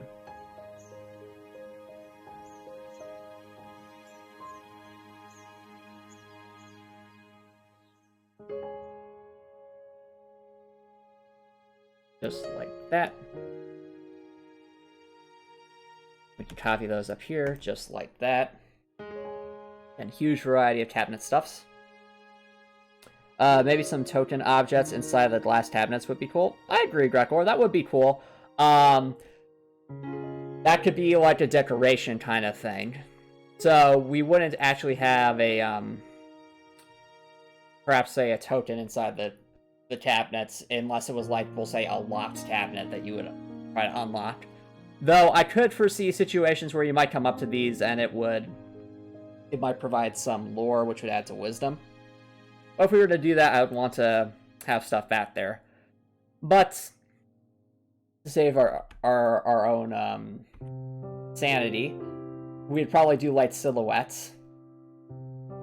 So, in the case of a cabinet like this, if I think of a like a lab, probably think like a bunch of beakers. So let's just make some outlines here. We can recolor them as we see fit.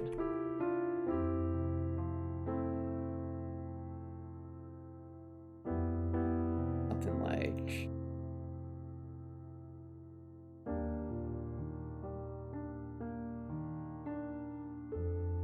that. So they'd see like different sorts of beakers in there. Right here.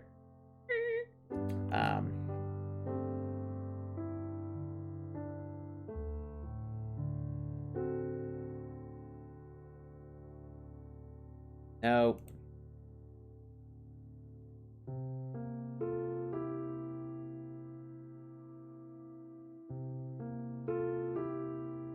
Dark Souls is great, Copper, and I strongly recommend it.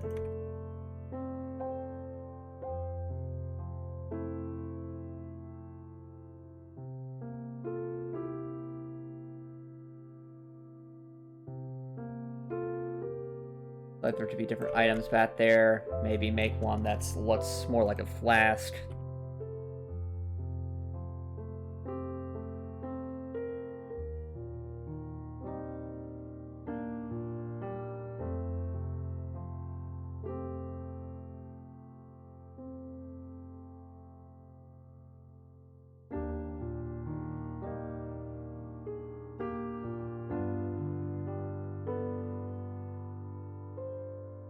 That. No. Keep forgetting that that's not on the area like that.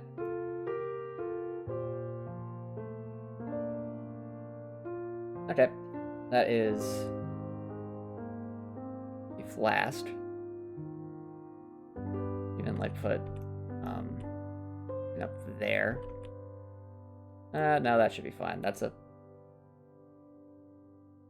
flash.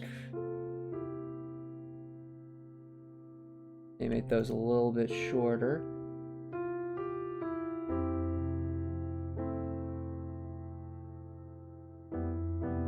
Okay. How's that, Brecor?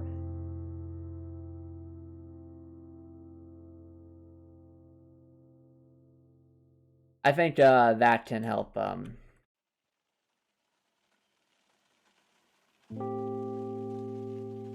delete something like that.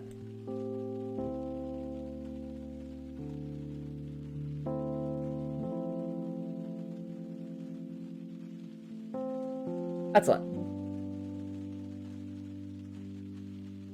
Now, of course, if we see every cabinet have decorations like this, it's not going to be particularly convincing. I mean, it's okay. But we can mix it up just a smidge so that we have a smidge of variety. So I would actually move these off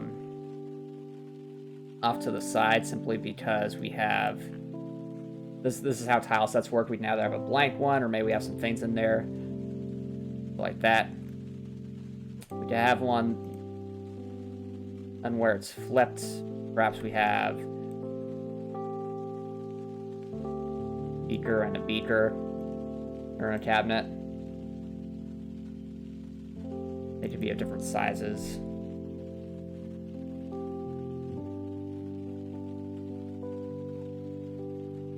So like that, just to give a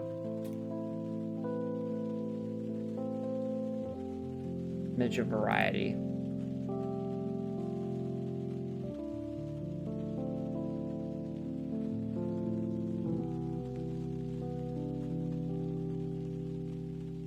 That's a little bit to the left.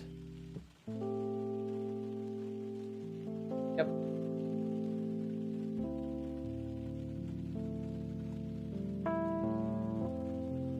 It seems easy to take smarts, but you realize that I've spent like over an hour on just this stuff and some tiles.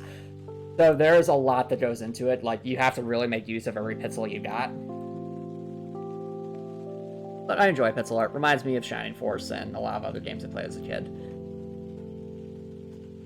We might also do something where you flip it around, but instead of those beakers, we could have more of like it's some kind of orb-shaped thingy.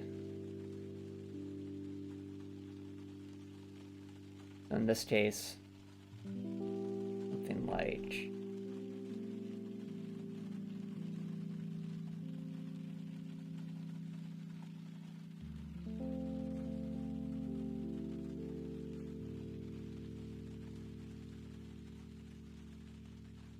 And we remove some of that.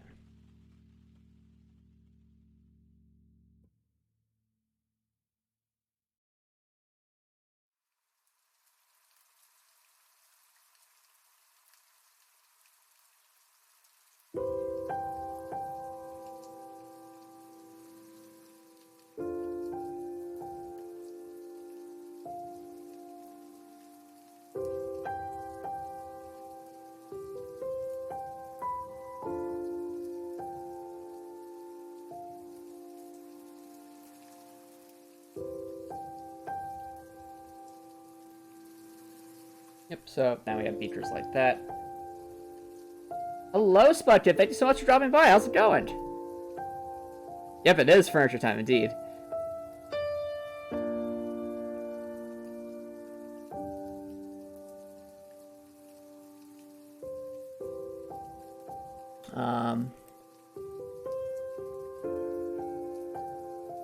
Now that we have these things, we can just make different combinations. I just wonder if it might look better if I just...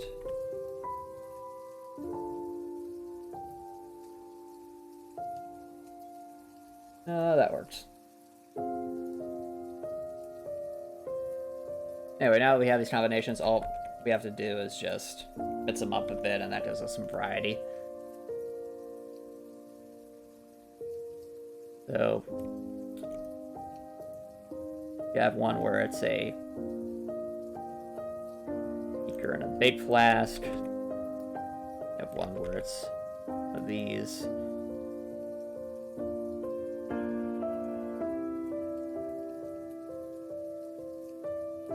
Mini flask.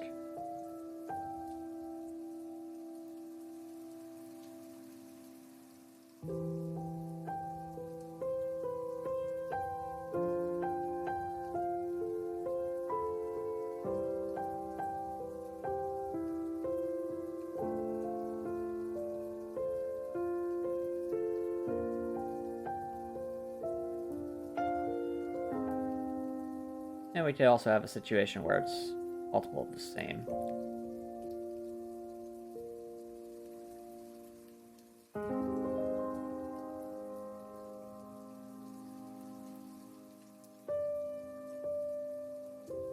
Okay. I think that shows a decent enough variety for different mixes of stuff.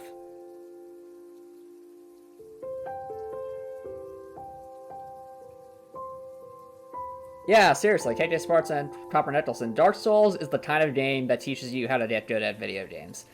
I'd highly, highly recommend it to anyone. Really well-designed game. And in fact, a lot of the game design principles in Dark Souls are being applied in Heartwell. So, you want to get a feel for, especially Dark Souls 1's level design, that kind of stuff, certainly applicable to Heartwell. Anyway, so now we have these.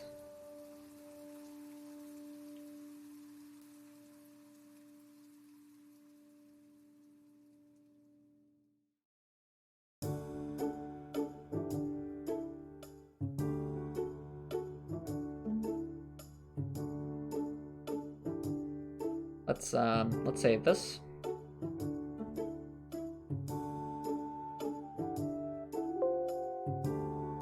Open it back up.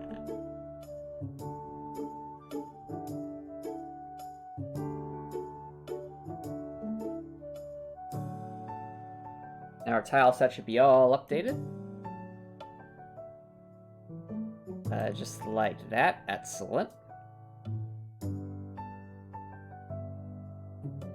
Now we can make use of our newfound stuff to make this laboratory really pop a bit more, in a good way. First thing I think I'll do is expand this out a bit.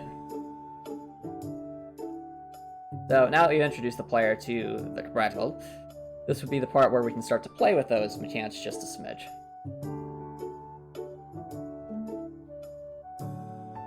Maybe give ourselves some more room here.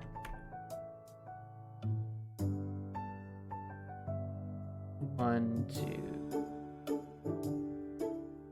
three. Yeah, 4.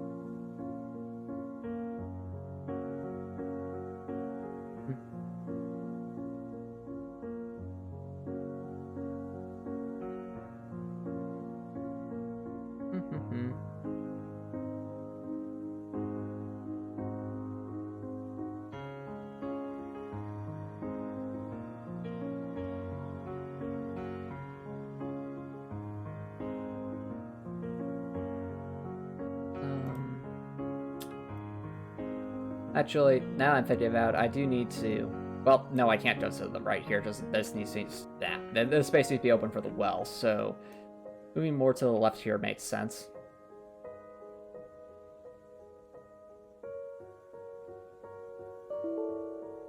Access... What? What do you mean access denied? Excuse me? This is my level, I shall have you know, software. Alright. I'll populate this. Nice. Map space.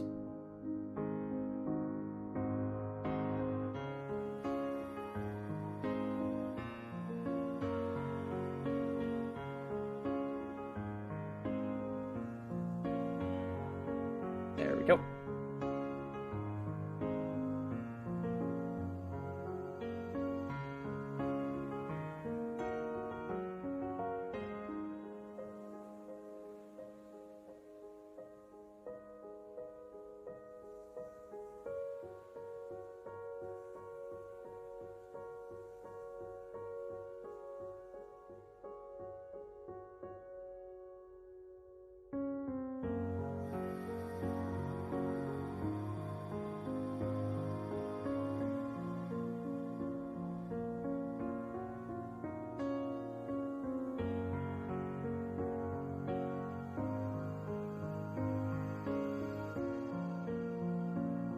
I actually want to do this a higher ceiling because it's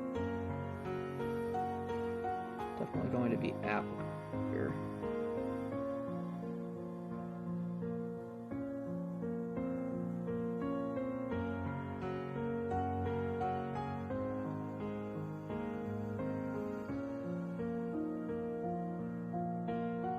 Nope.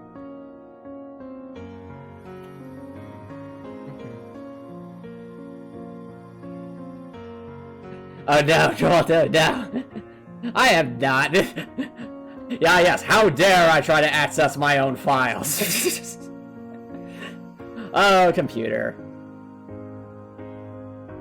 Anyway, got some more height here. Theoretically. More space. Let's play.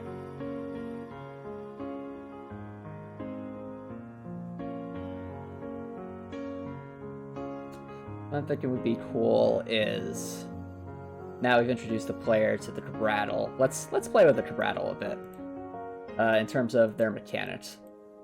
Maybe the details layer give us some tables, actually some longer tables, because this is supposed to be a laboratory.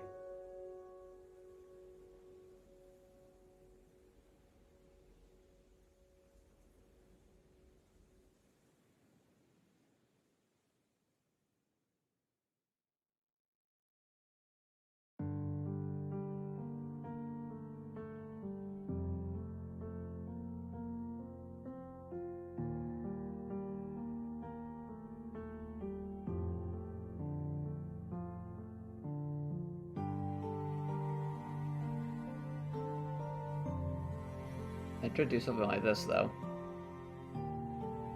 Yeah. We have that, then maybe there's like a cabinet of some kind.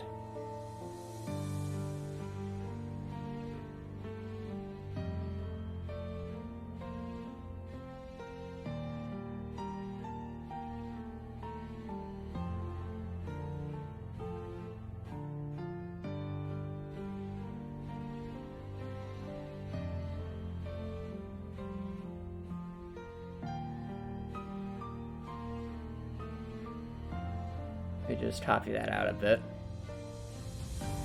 Oh, better yet, just for fun. That is a higher elevation. Oh.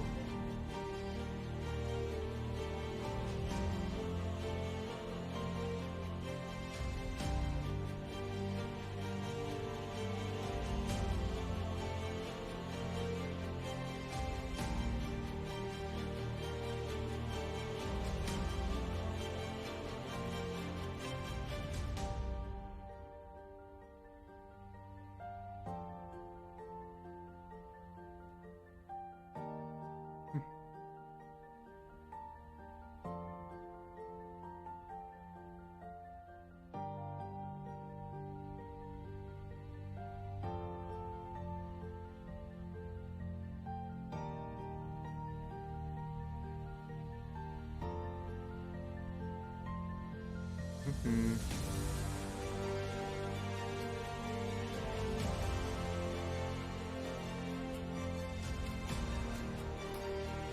Got that.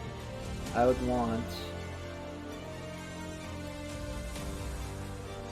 definitely a launder cabinet maybe over here.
I need something over here for the player to walk on.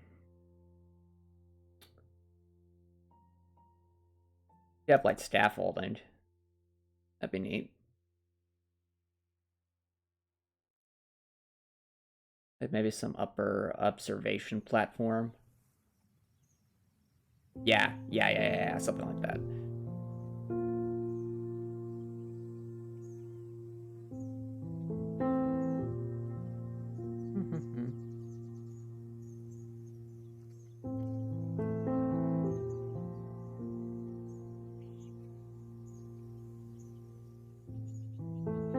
Oh, the reference to Toilet from Undertale. Yeah, I remember that reference.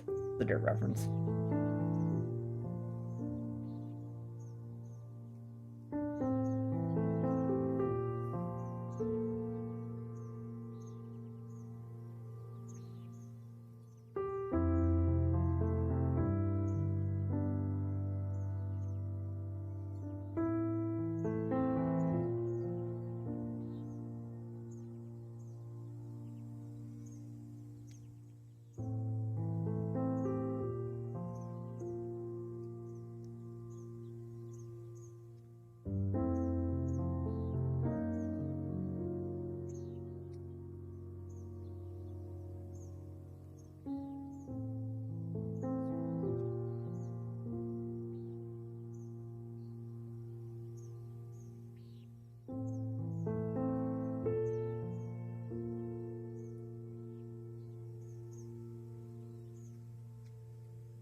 It makes sense because you have like stuff hanging up there.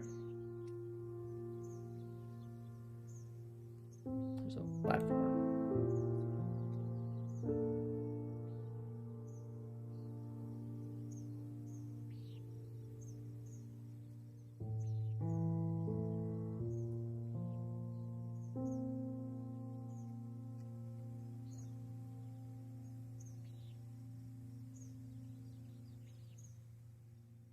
Oh, hey, J. Deedle the Eagle, thank you so much for dropping by. How's it going? Yep, I'm speaking today. Hello. Hello. Currently just working on designing a lab area, but I realize I need some scaffolding for this to... Actually, do I need scaffolding? I could probably get away with doing a higher elevation here, but scaffolding... I still think scaffolding would look neat.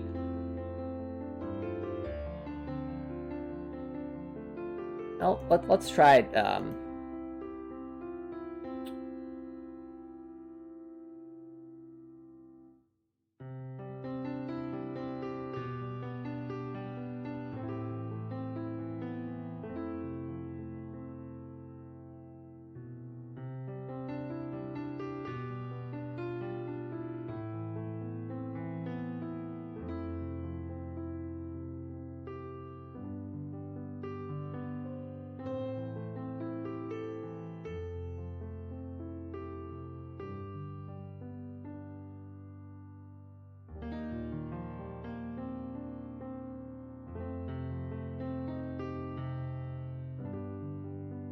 that's kind of hard to see. Definitely would make sense. Or just an upper part to some of these cabinets. We need, okay, that's what we need, vertical cabinets. Vertically oriented cabinet.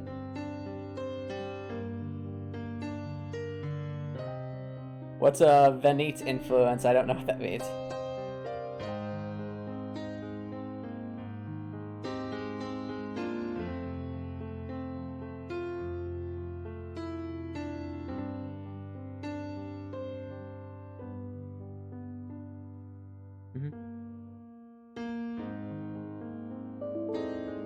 What do you mean access denied? This is my file!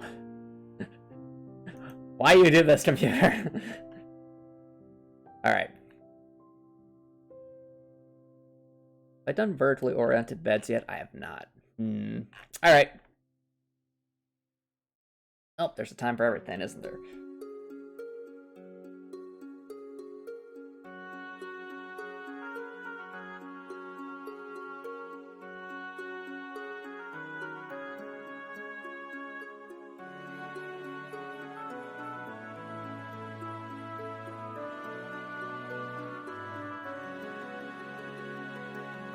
That is not what I want.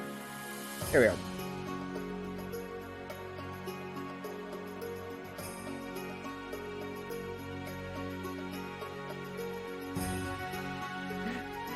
Now we know Antomicx is also Antomicx. Who would have ever guessed? Alright, well, I know I'll take a quick break, chat, and then we'll continue with some pixel art. Be right back.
Alrighty, chat, welcome back. Now we're going to work on trying to have our vertically oriented cabinets. In order to do that, we just need to adjust this.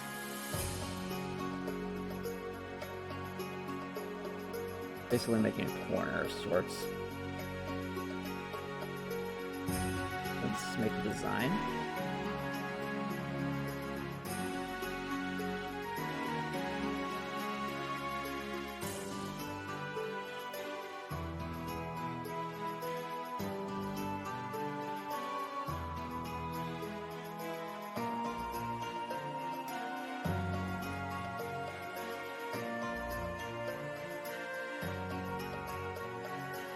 Oh dear. Nope.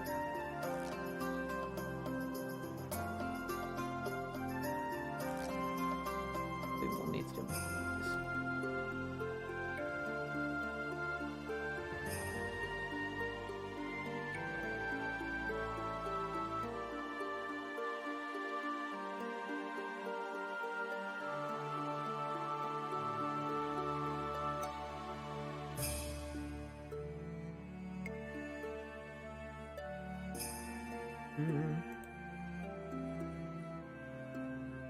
Fair enough, JD Legal, fair enough.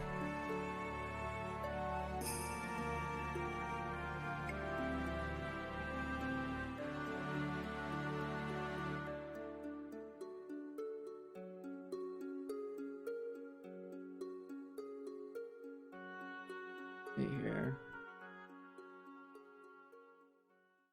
That there.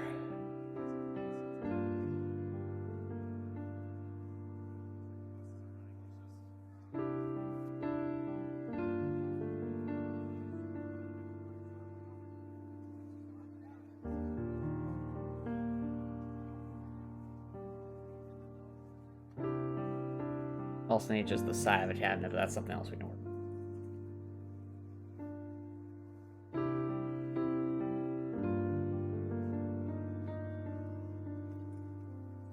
Ultimately, the principle is the same, it's just different coloring. Just like that.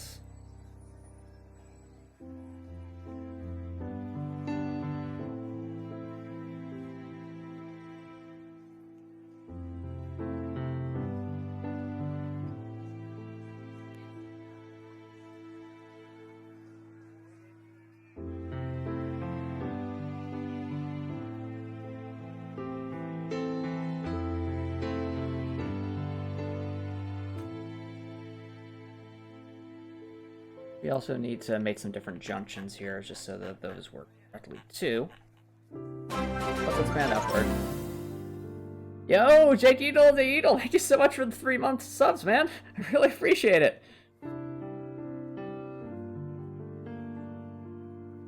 Also, how does development of Punchball? I think it's been a while since I last saw your dev updates.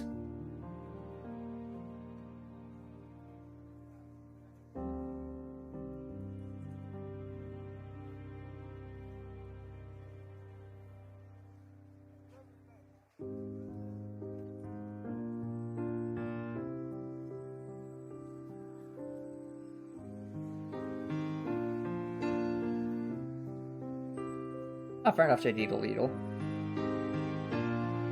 Ooh, okay, sounds good. Best of luck with that.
So I'll handle those different sides. There would also be a situation where it's just a junction going upward.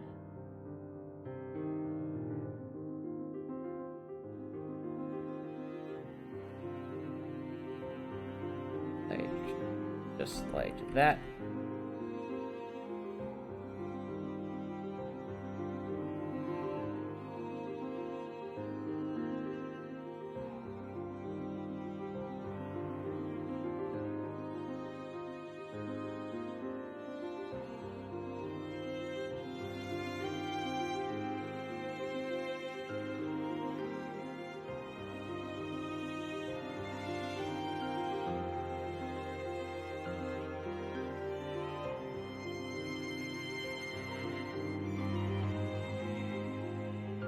Really know those make sense, because that's where the lines are for that. Okay.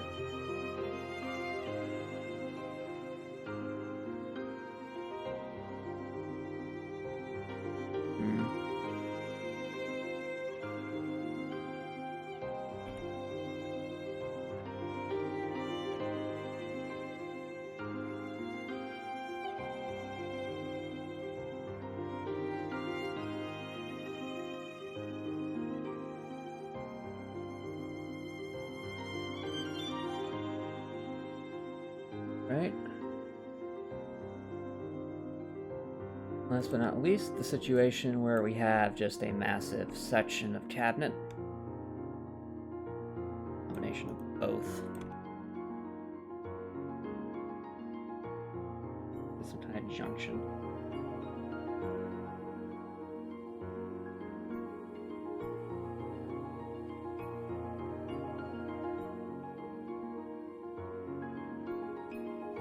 Okay.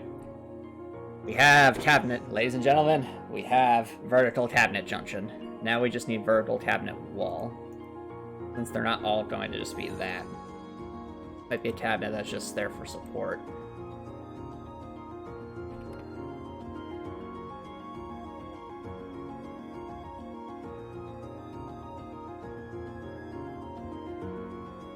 I think I can easily accomplish just by doing this. There we go.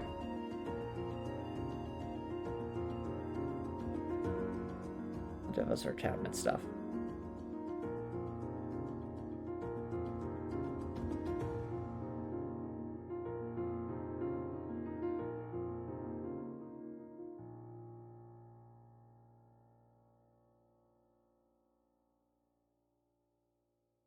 Right. I'll save as. Oh, wait. Nope. Almost forgot. Now we save as being.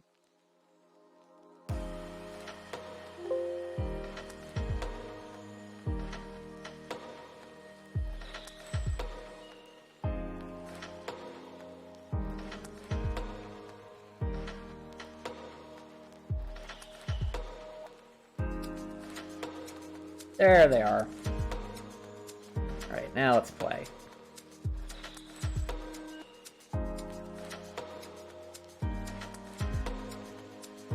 Alright.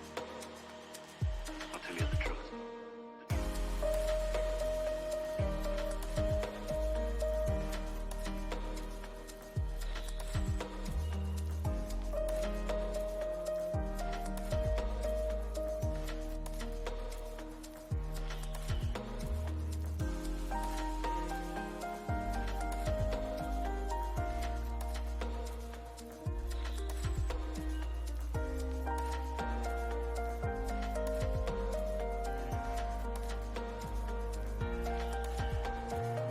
Remember all the happy times we had? Okay, now we can have that.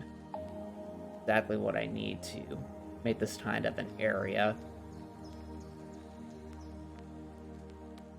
We're very much alike.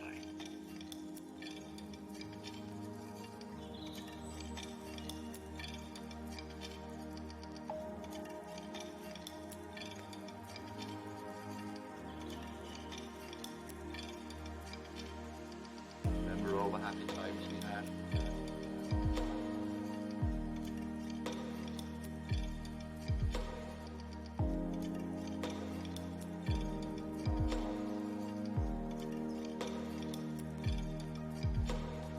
We're very much alike.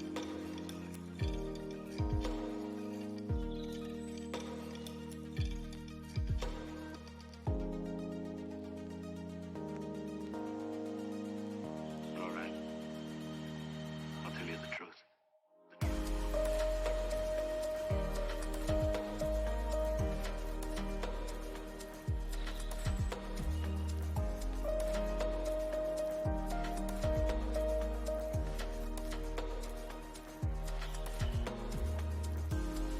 Okay.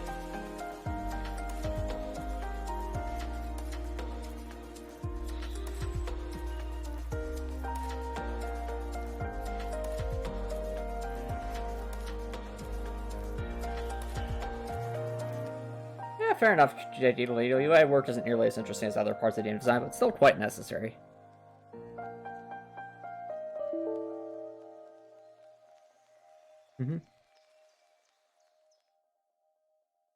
Okay, fair enough, cool too. Thank you so much for dropping by. Really appreciate it. I hope you have an awesome weekend.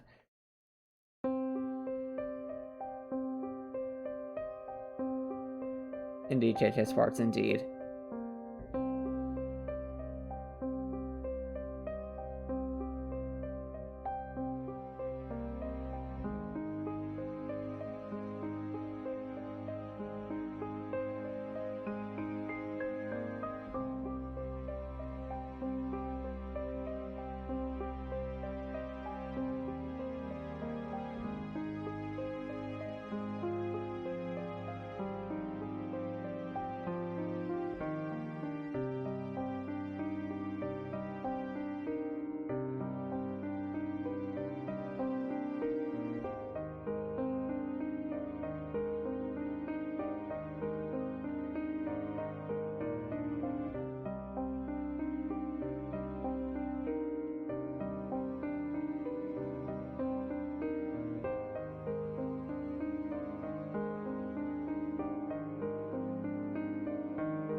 Oh, there is actually something missing there. Yeah.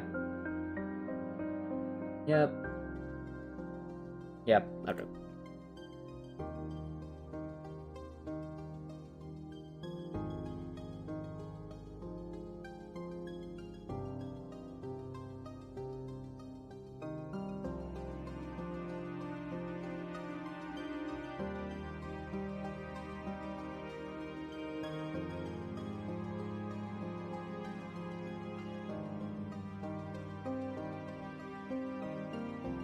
We also need the reverse of that, so just...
Just need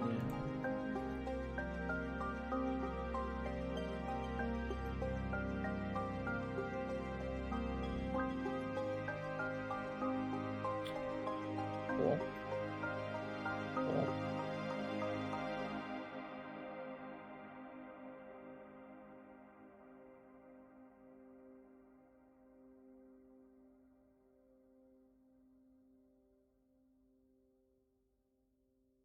Oh yeah, definitely with KTS bars, flipping the strings does make it easier to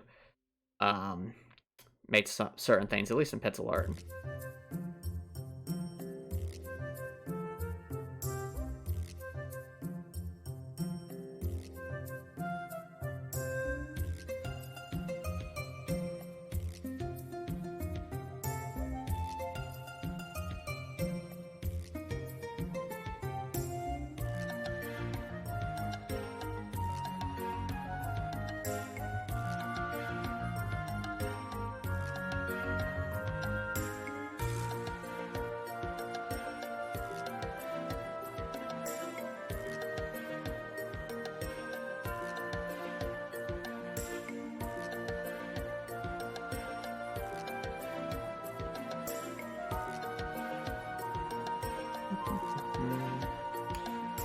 No, okay, we got those now. That'll allow me to back things up if I so choose. Okay.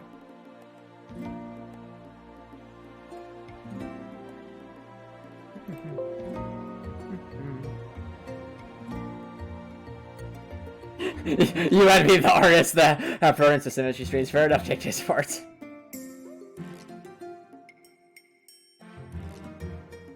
Will admit, it is useful. It is useful.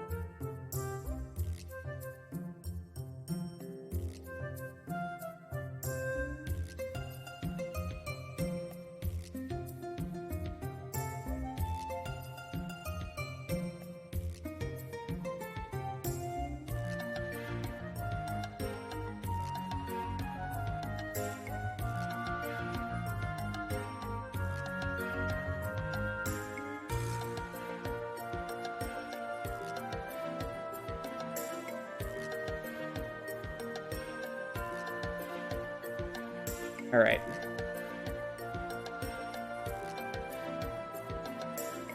The player gets here, I want them to have to think a bit.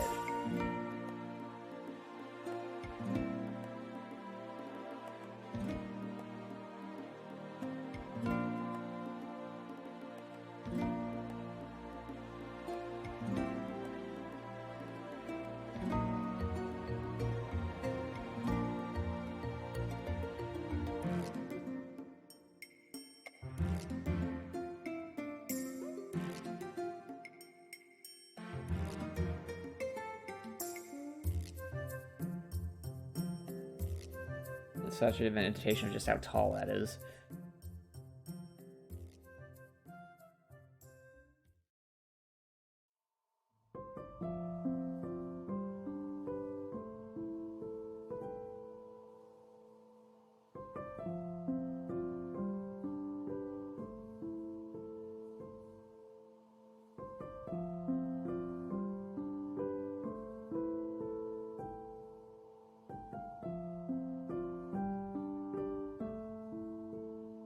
So they can't just hop on up there, which is good.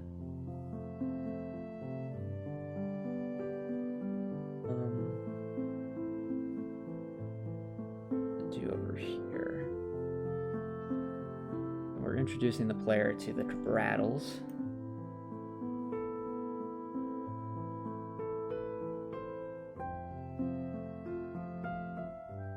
Cabinet. That'll be interesting.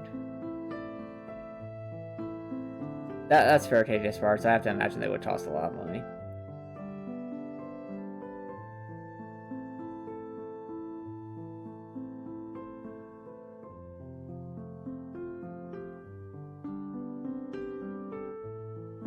Fair enough, KJ Sparks.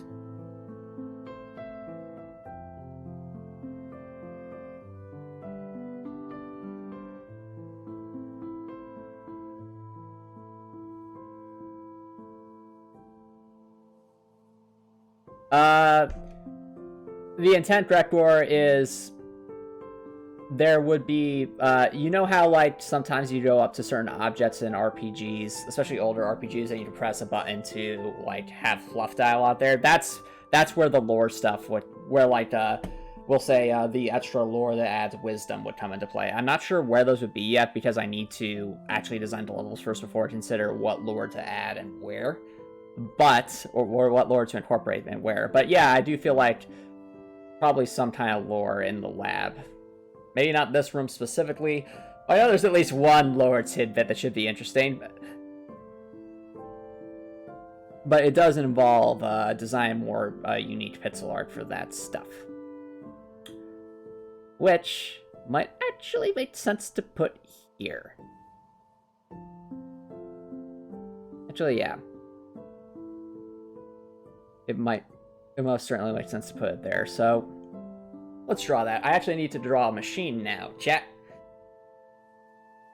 So we'll need some pipe, things that look like pipes, as well as some metallic stuffs. Oh, let's up to it.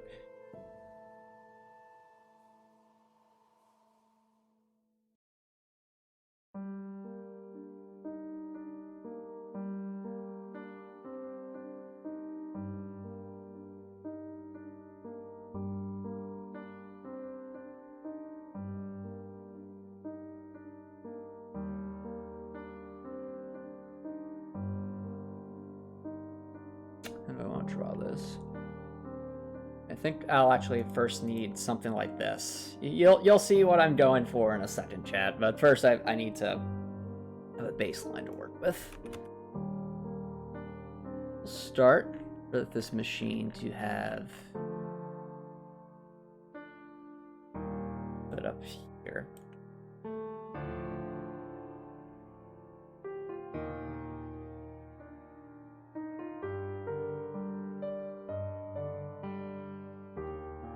Have to be metal, so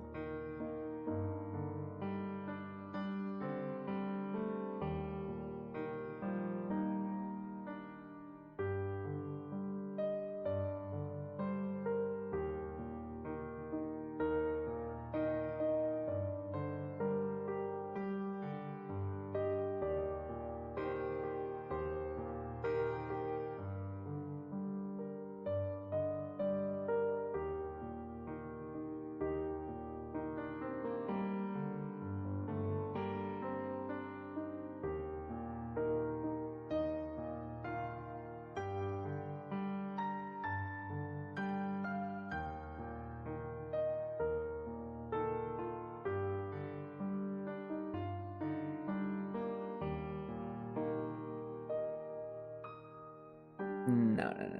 That doesn't.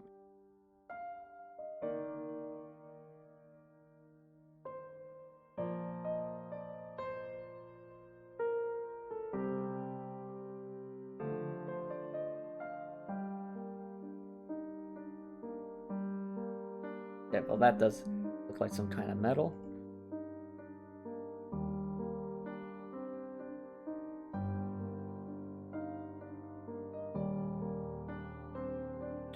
Now we just...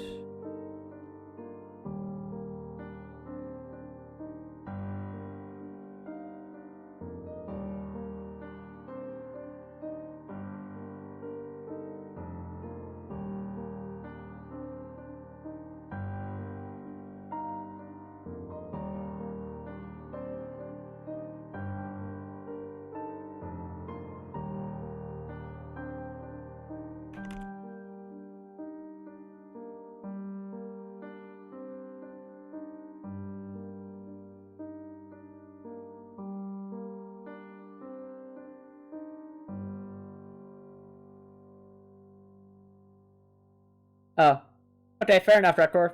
No problem. Thank you so much for dropping by. I really appreciate it. I hope you have an awesome night, man. Take care. Wow, really costs that much money for clip art? Wow, take this art. I had no idea. That's a lot.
Alright, there we go. That's clearly a door.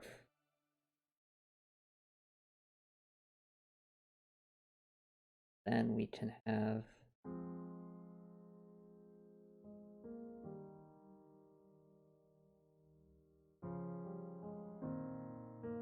Oh, okay, fair enough. Take those parts, fair enough. Yeah, I have to imagine for anime it should be a bit different.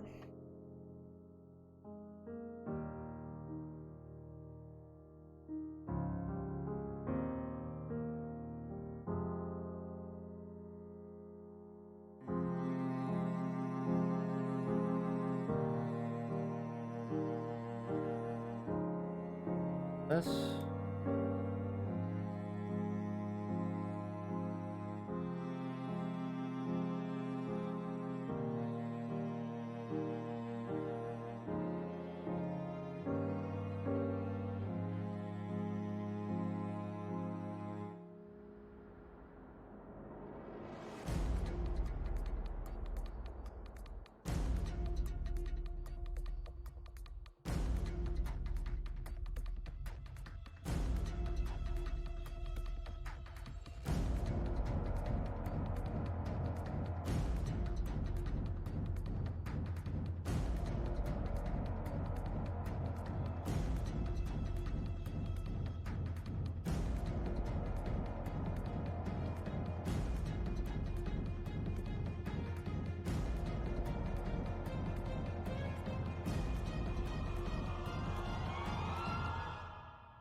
Oh yeah, there we go. Starting to look more what I imagined it would look like.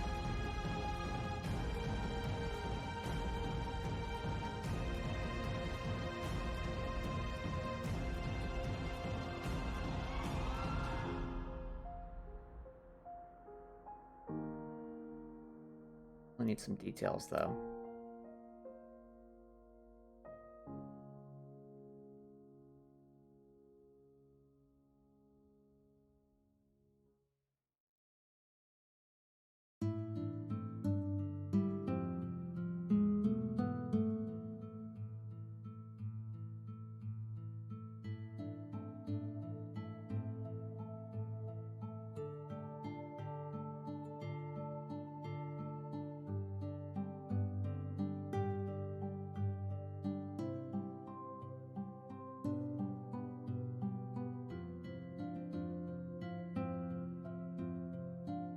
There should be like some levers here, or like a board for that. No.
Oh, okay, so it's completely separate. It's our program. Okay, I see.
Alright.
Alright.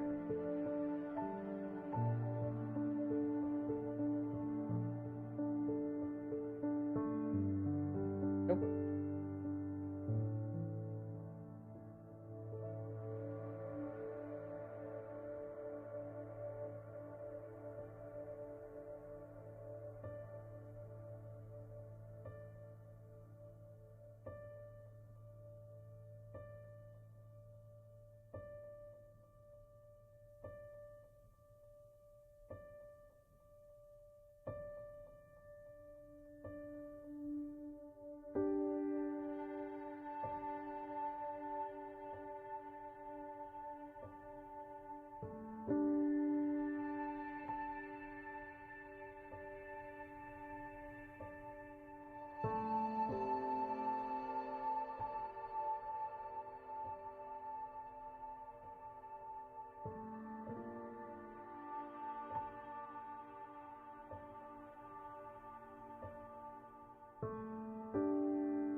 No lights on me.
I actually wanted to do that.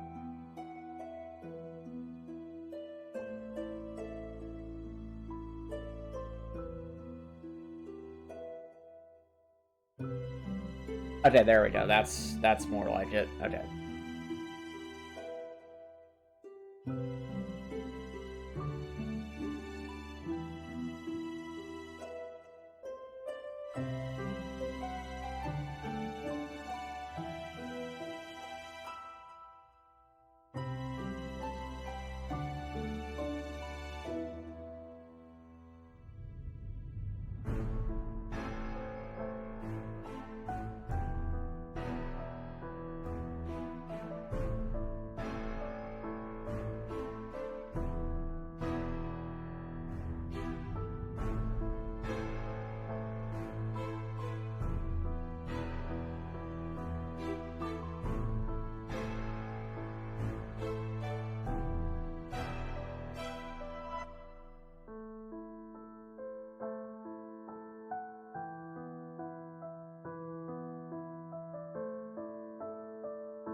Alrighty.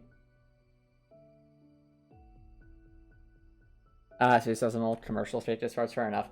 Yeah, I remember Lunchables. Used to have them when I was younger, but there's certain points just making your own stuff is just better.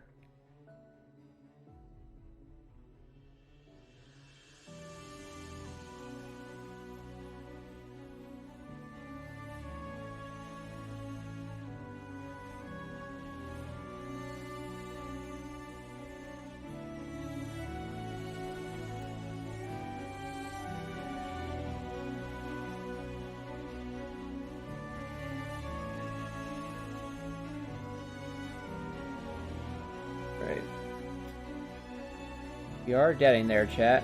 We are. Just need like some piping.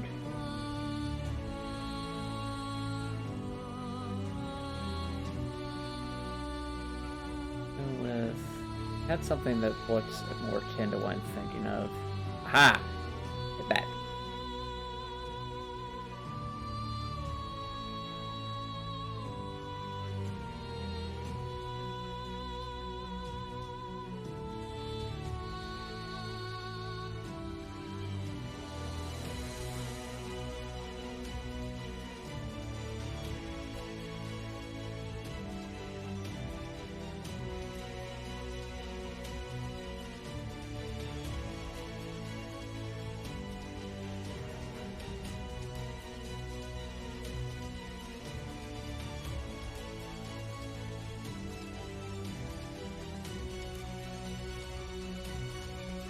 Like,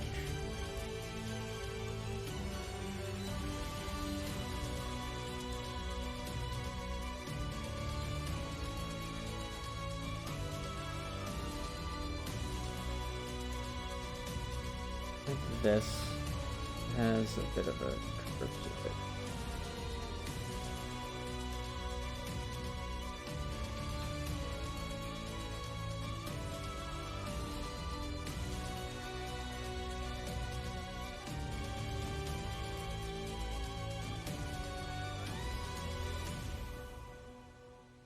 Okay.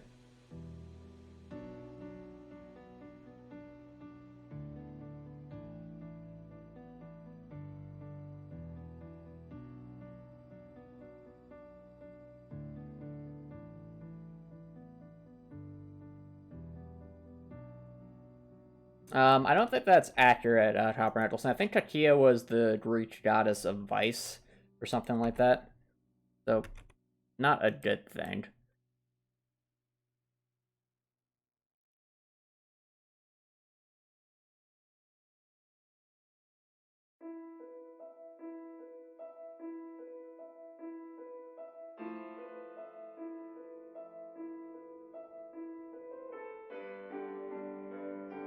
Anywho.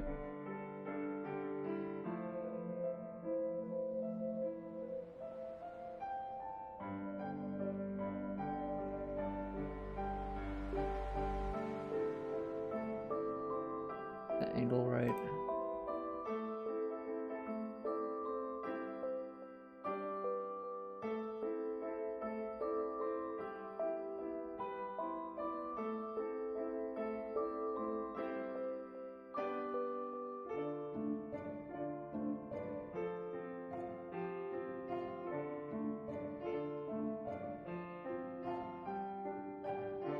Yep. At least for a rough outline, that should do it. Need to actually give it some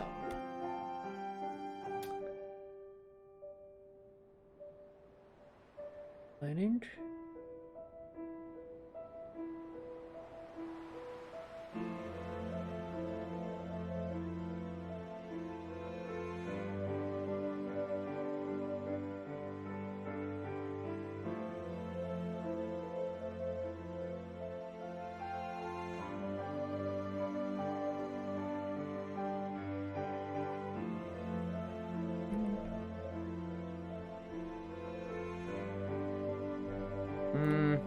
Not so sure about that, Copper Nicholson.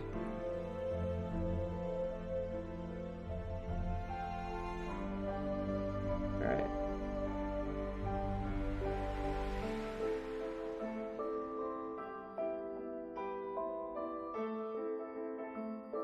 At least it looks like a pipe. Maybe we should move it down a bit.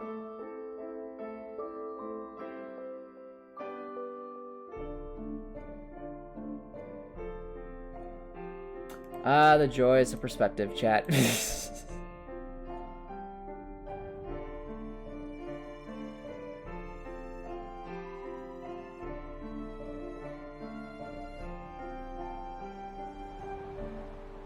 The cool thing. Under.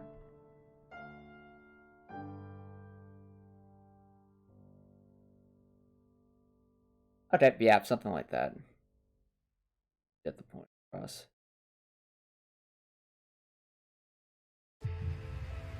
And we could do that maybe a little bit of a brighter tint to it. Put some kind of plate. Depth. Yeah. Alright.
Alright, that looks like a pipe. Good.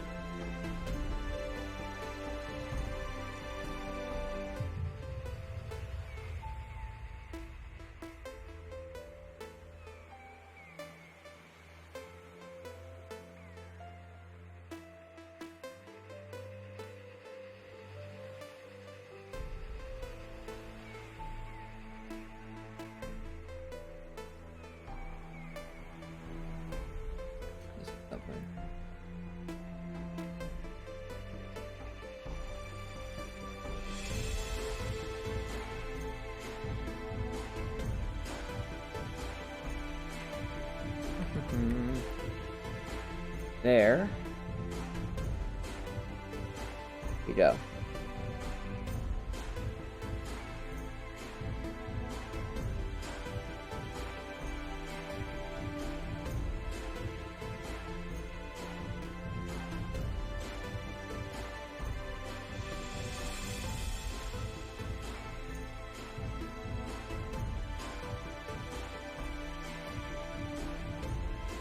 Okay. I think that looks more like a pipe.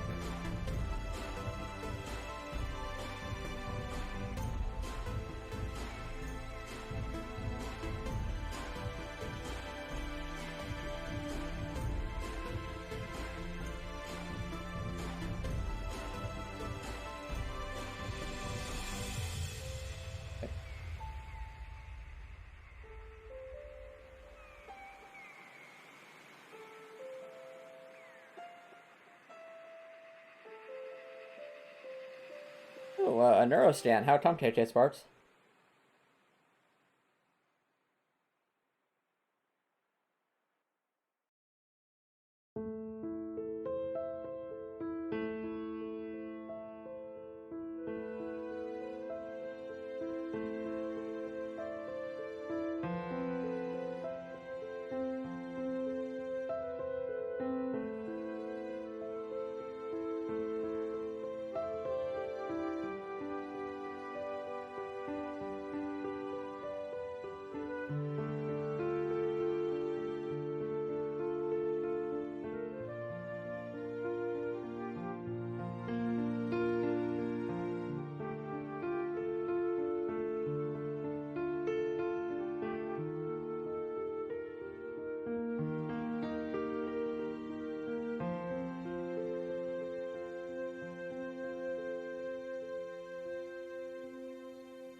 All right.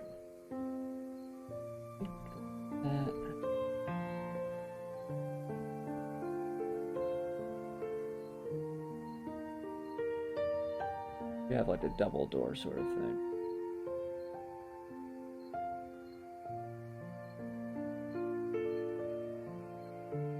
Or just make it a little bit wider. Yeah, make it wider.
Mhm.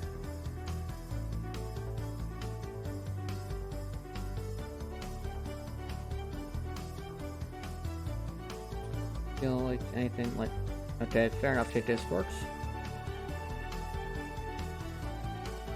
Well, I mean, obviously, get a psychologist's opinion, but that does sound like some level of anxiety there, and that's okay. It's just a question of learning the proper things to do to live with that. So, I know me personally, I'm on the autistic spectrum, but I've been able to, over the years, get to a point where I'm high functioning.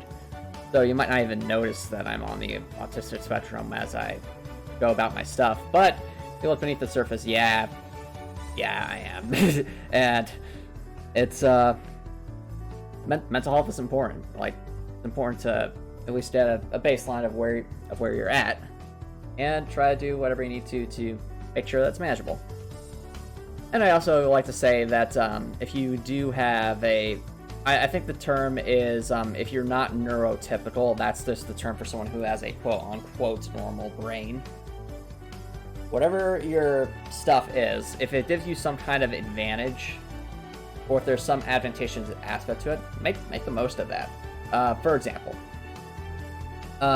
one thing I find about being on the autistic spectrum that's helpful is if there's something I really like, and I mean like really, really like a subject like that, I can work on it for hours upon hours upon hours on end without getting bored or exhausted.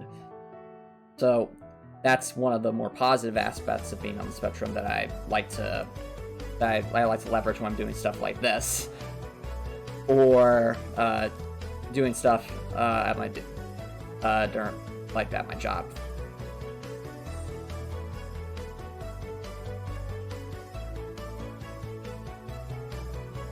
I think you're misunderstanding something, Copper Nicholson. Nearly anything in too much abundance can be a vice. And I think the same applies to video games. Like, in proper moderation, and taken as a work of art, I think video games can be a nice pastime, or something to be really appreciated as an art form.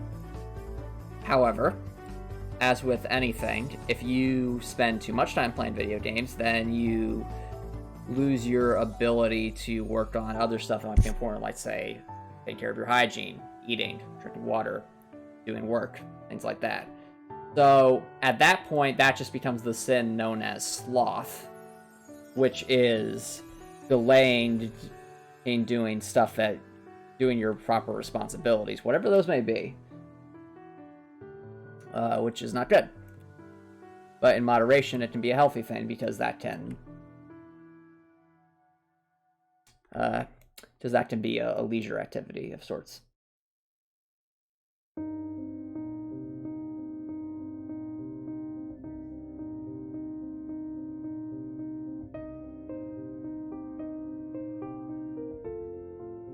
That's your taste parts. It's really important to take care of oneself and love who you are as a person. That's very, very important.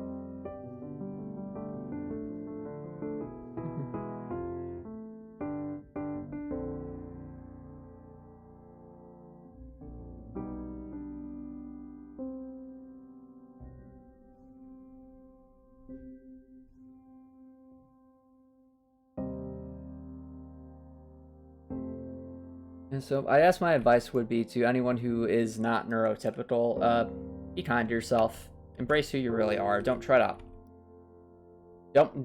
hide like who you really are from yourself, if that makes sense. I didn't tell you for the longest time when I was in, I think around middle school and early high school. I don't know how I did this, but I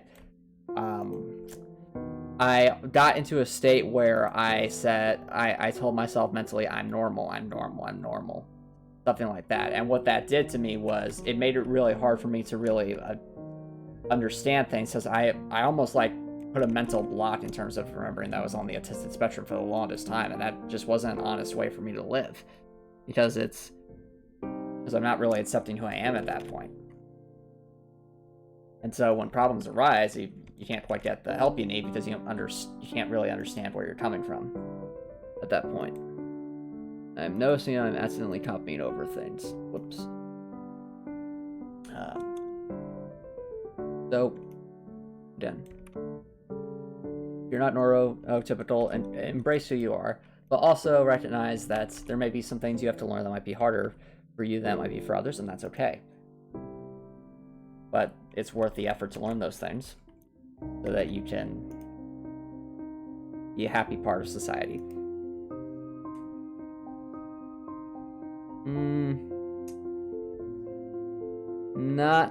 It really depends on the circumstances, Copper Nicholson.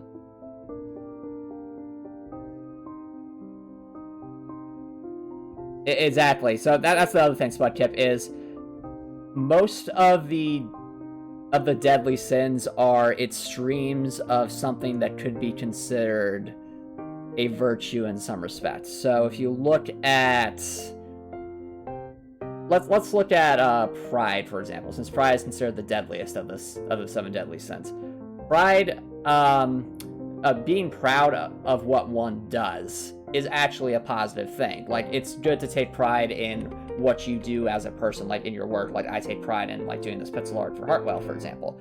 You know, so it's good to be proud to that respect, in the sense of you're giving yourself self-respect. That's good.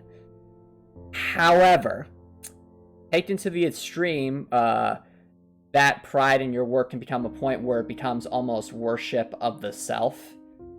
And at that point, you're in a situation where you've basically become a tyrant. You think that you are the best. Like, wrongly so. Like, you think that you are the best, that your word is law, that you are above everything.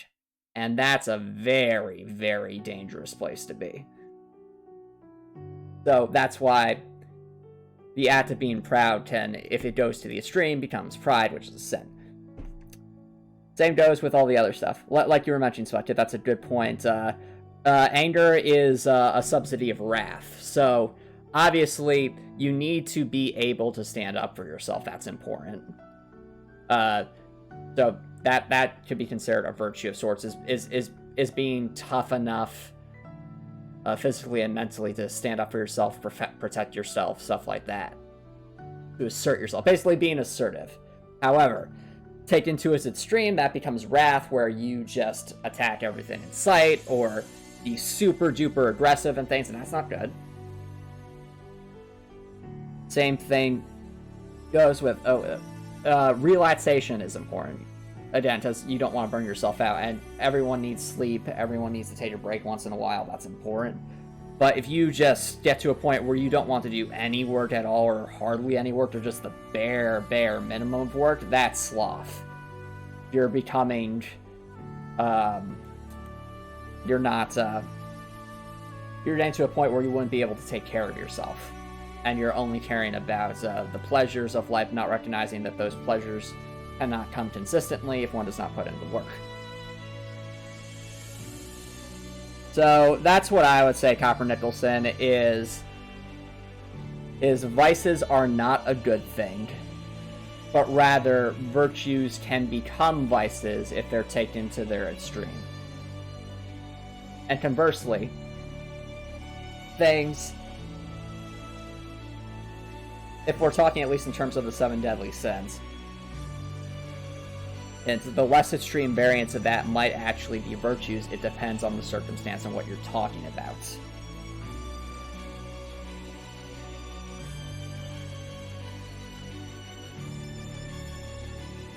Alright, so we now have a machine here. Just trying to think, is there any other way I can... this more interesting.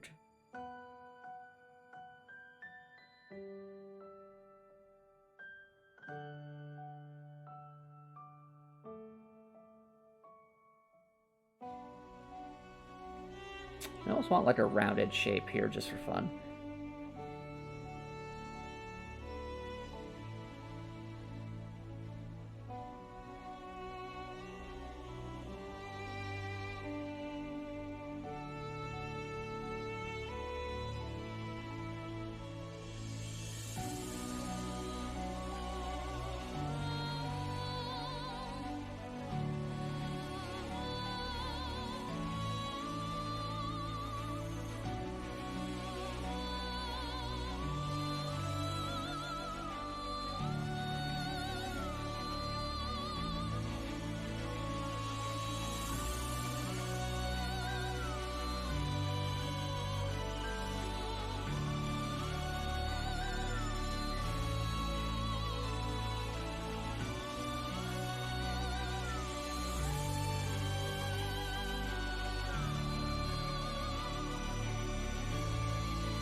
Okay. Fair enough, Spectip, fair enough.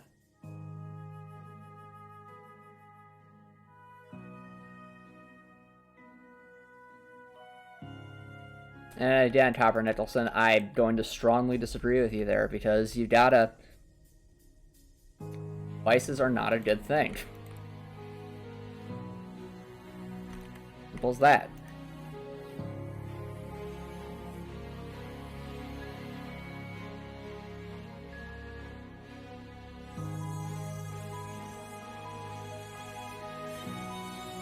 Go with.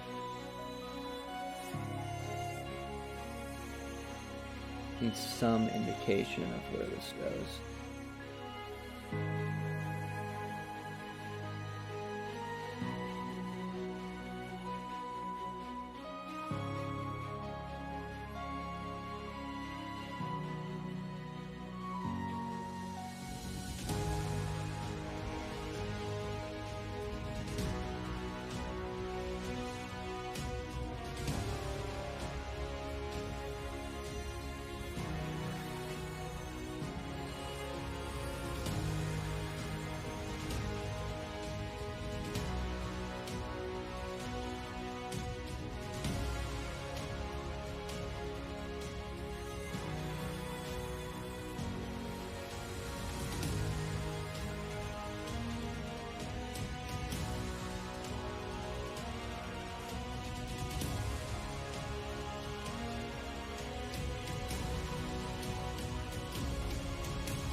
Part of me almost wants the pipes to kind of go underneath there, just into that section. So, see what I can do about that.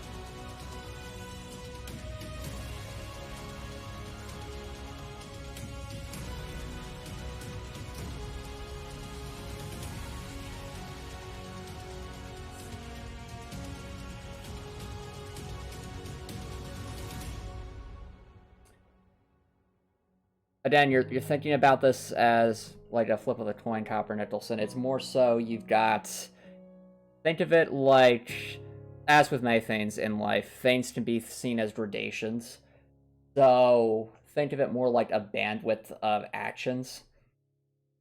So at one end of the spectrum, you have a pure virtue. On the other end of the spectrum, you have a pure vice. And then as you get towards the middle, you get into a bunch of gray areas.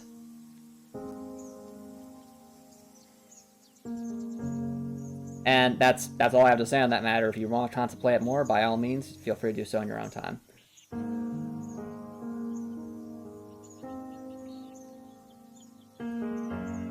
What I'm thinking is if we can get that up to there, or just partially up to there.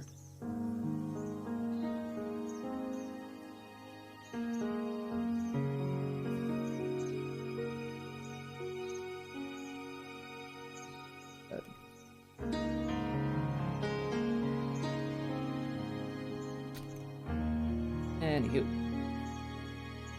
that up there.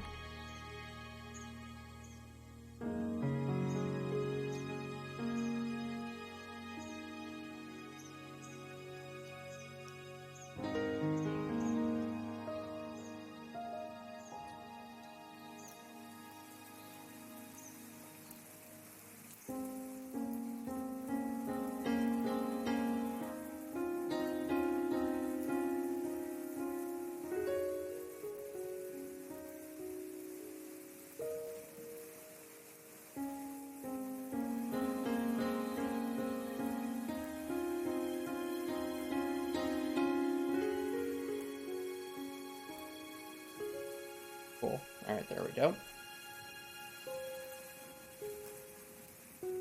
That'd be more convincing.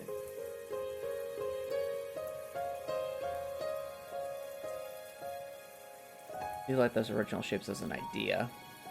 In terms of...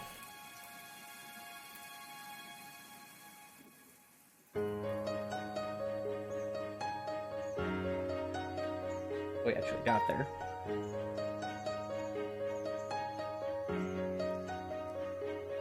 Definitely more akin to what I think would make sense.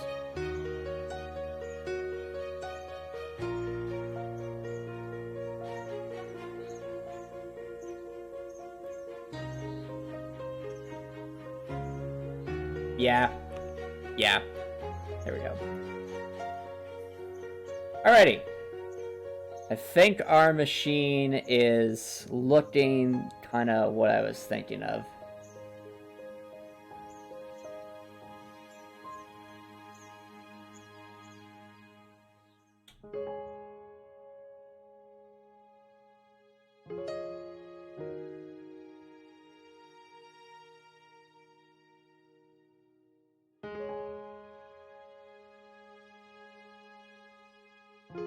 Alrighty. Now we have a machine.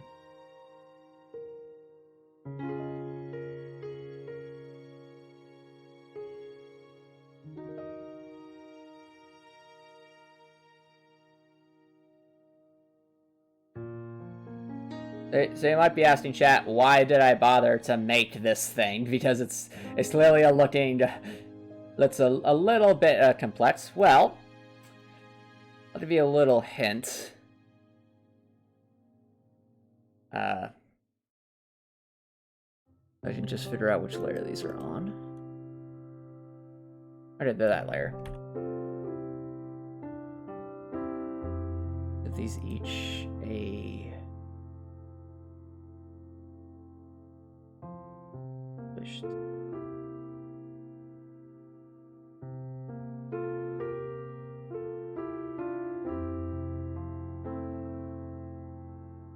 Got 2 blue.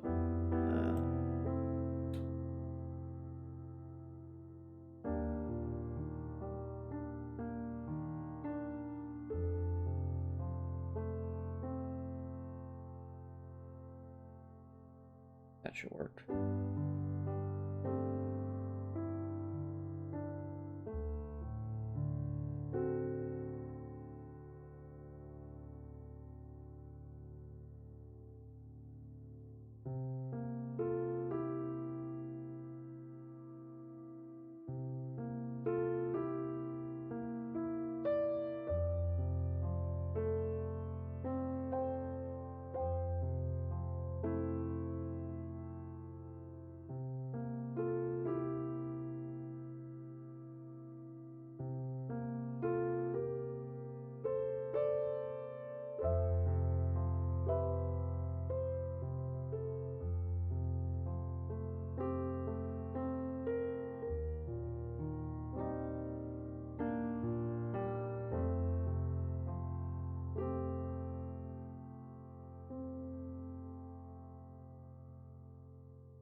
think.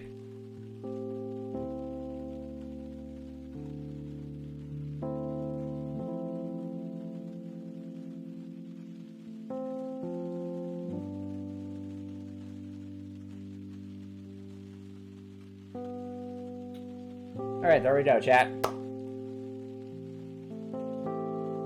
And thus, we have achieved what I was going for here.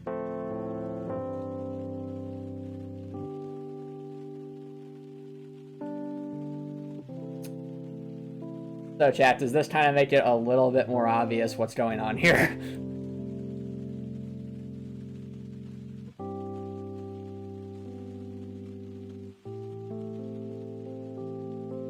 It took a while, but I think, like, just as a potential lore thing, this is worth it.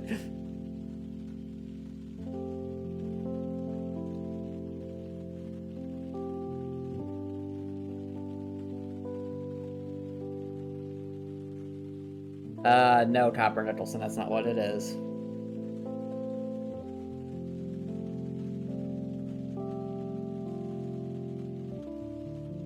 I guess I want to make it even more obvious.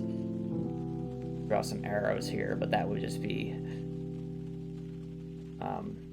that'd be a bit too on the nose.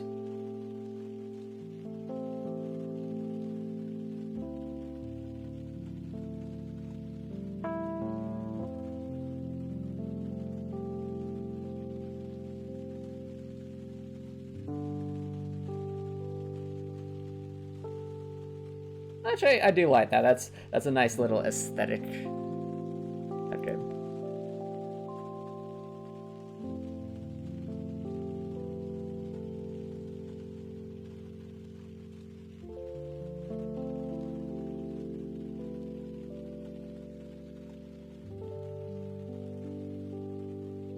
Anyway, like I said, I do want to make sure that everything has a purpose.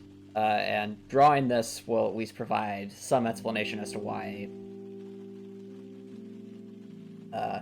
this particular enemy type exists.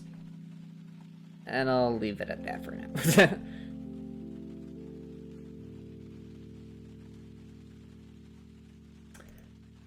Okay, let's bring this in. Well.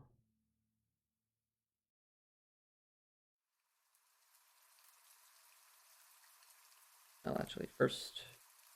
Oop.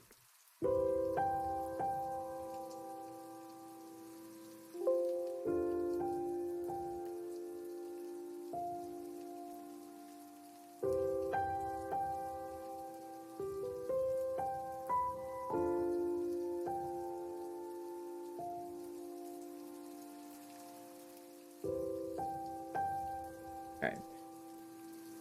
Now that I finished that thought, I can finally get back to this.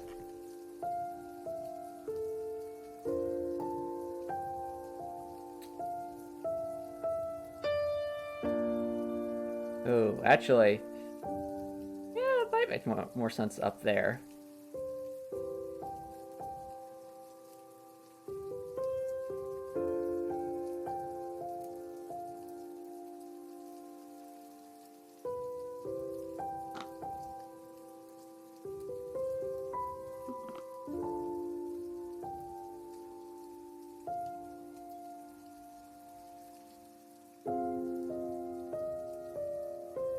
So now I'm looking at it.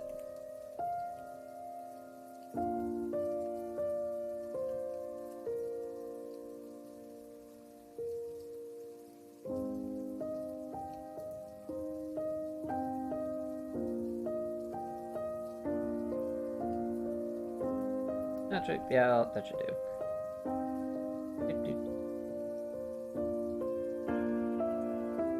It's not that Copper Nicholson.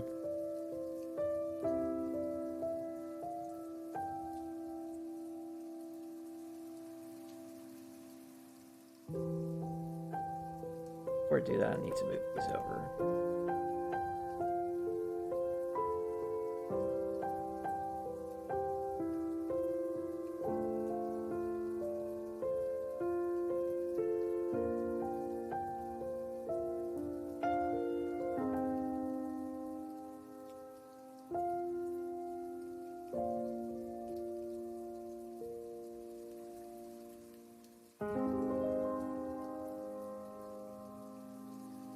There we go.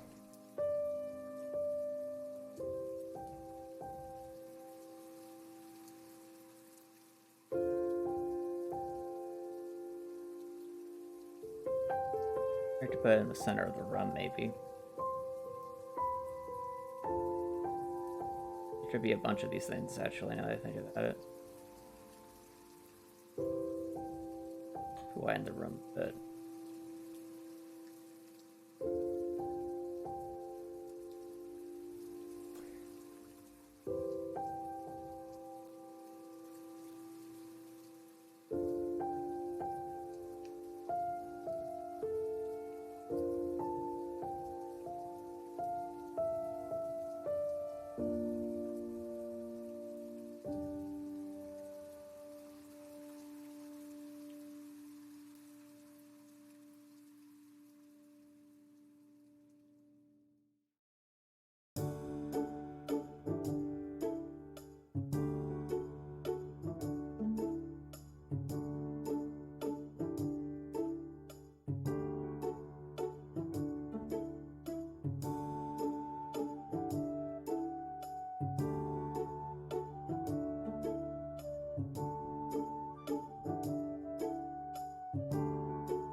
I think just having one would really get people's attention.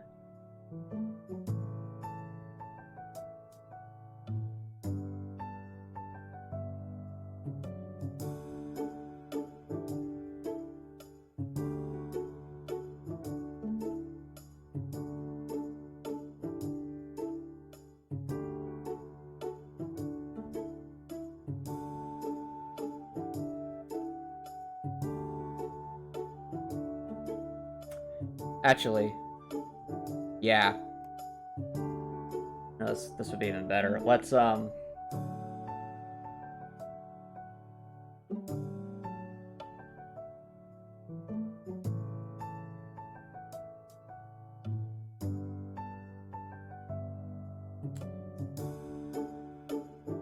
the player actually end at that spot.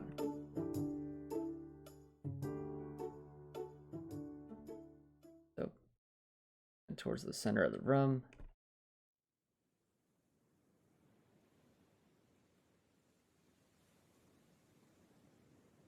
Oh dear.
Alright.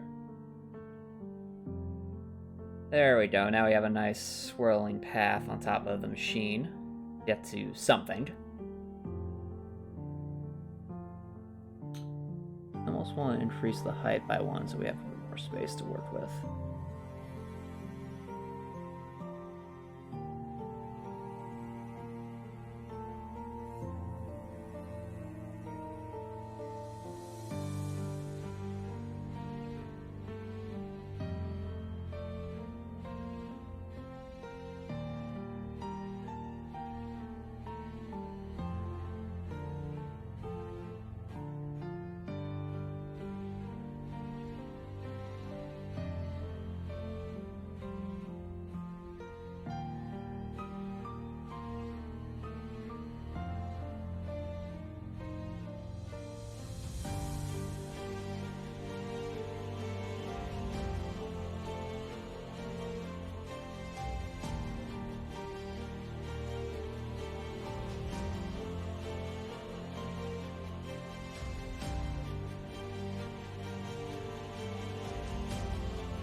Give the player just a smidge more wiggle room.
Only now just realizing I don't have the things I need.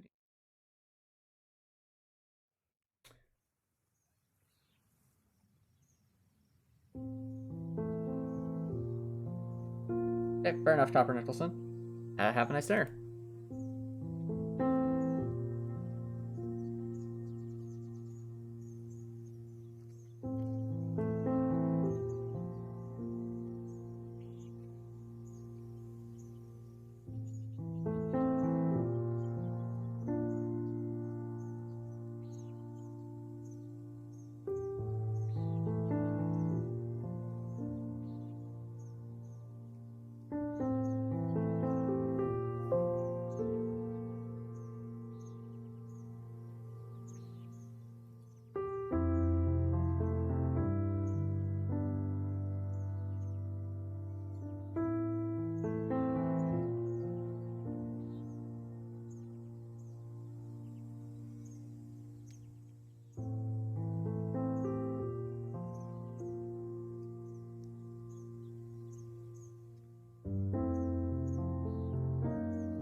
Okay.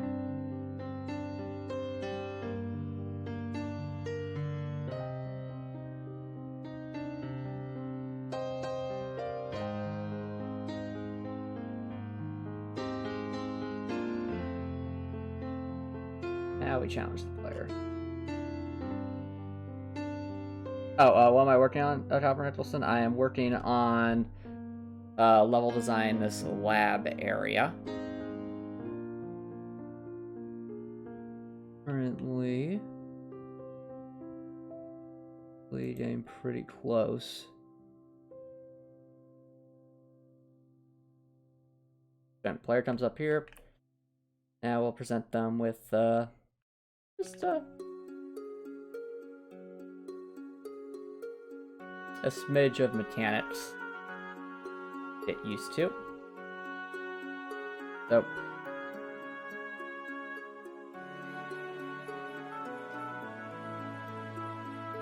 at this point, the player will have learned how to deal with a cabraddle. They'll probably put a cabraddle somewhere up here.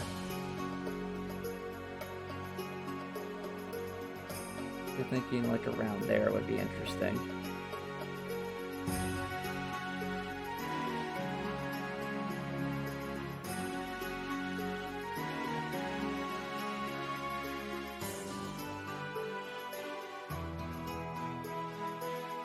Yep, so the cabraddle up there.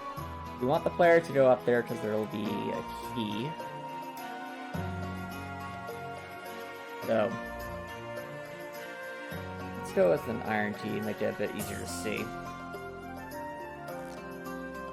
But that's the whole reason the player would want to go up there in the first place. But while they're up here, of course, they have to worry about platforming. And there's obviously a cabraddle waiting for them up there.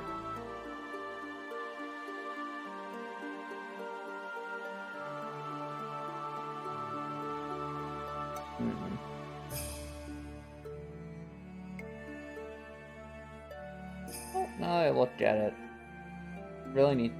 Actually, yeah, it kind of does need a bit of kind of elevation because we have that. Or does it?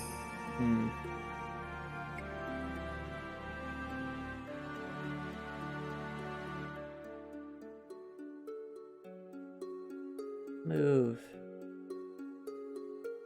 Move the top of the machine just for funsies.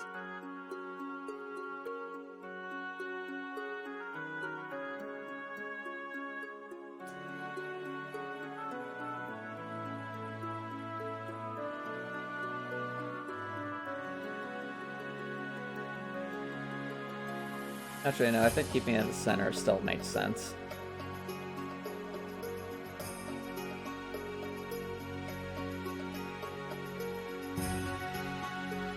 But at the same time, I don't think it necessarily needs to be this high off the ground.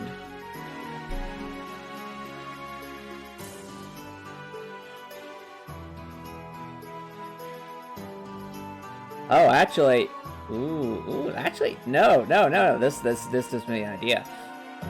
This is an opportunity, chat. We just need to make some alterations in height throughout this area.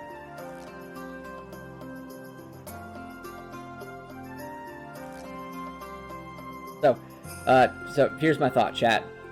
We just taught the player that the rattle can shoot them. Well, if they have a line of sight. What we can use this area for is to teach the player about the importance of height in determining how projectiles work. So, what we'll do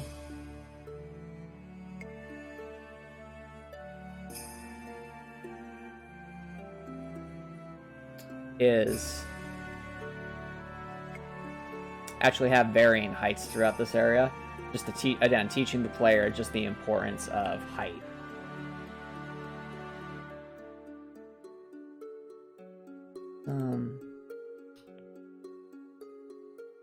Erase.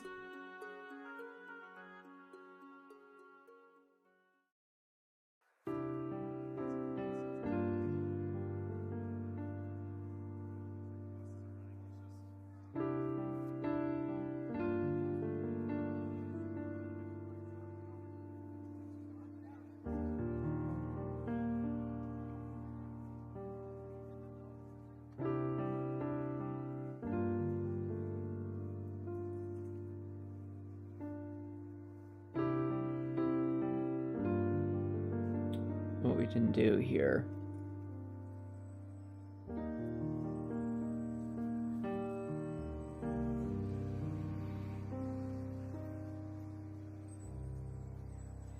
We'll have areas where it's like up and down, so that they can learn the importance of height. I'll put the corral on like the second layer, I'm thinking.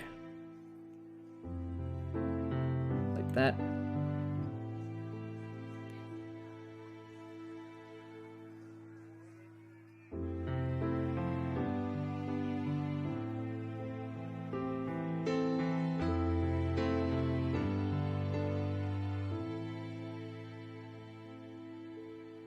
Move the corral down just a smidge.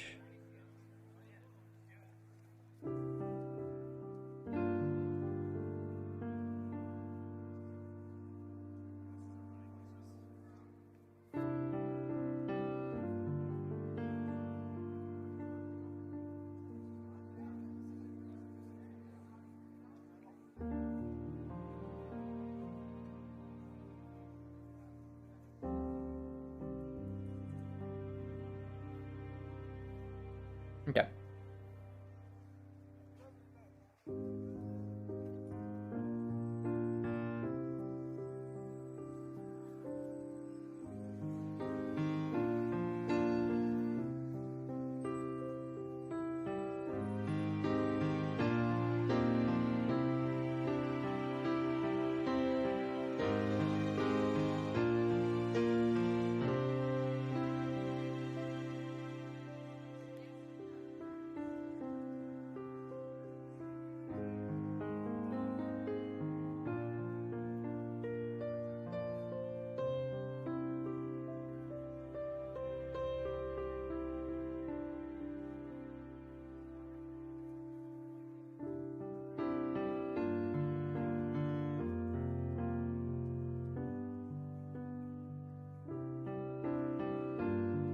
No, the importance of height, Copper Nicholson. Height. Vertical elevation.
Pretzel Rots Copper Nicholson is the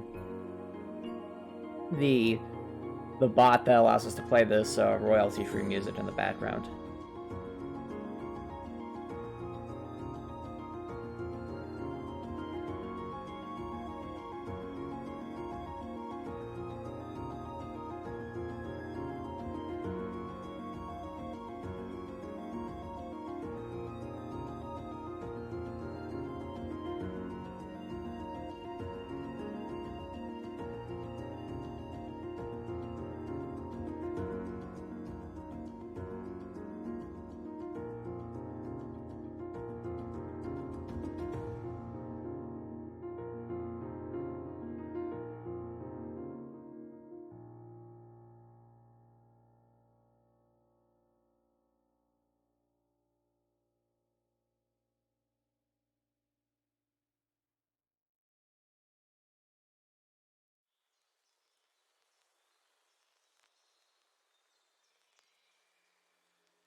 Remember all the happy times we had.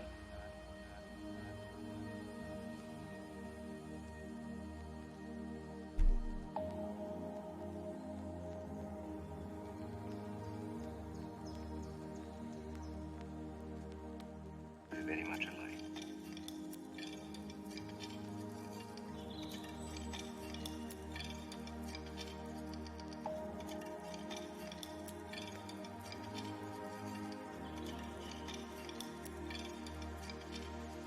Remember all the happy times we had.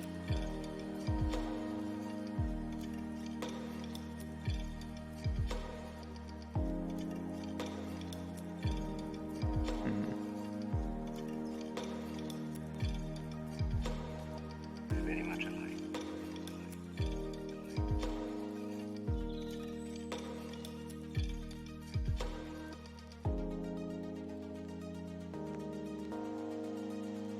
All right. I'll tell you the truth.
Doesn't make this sense.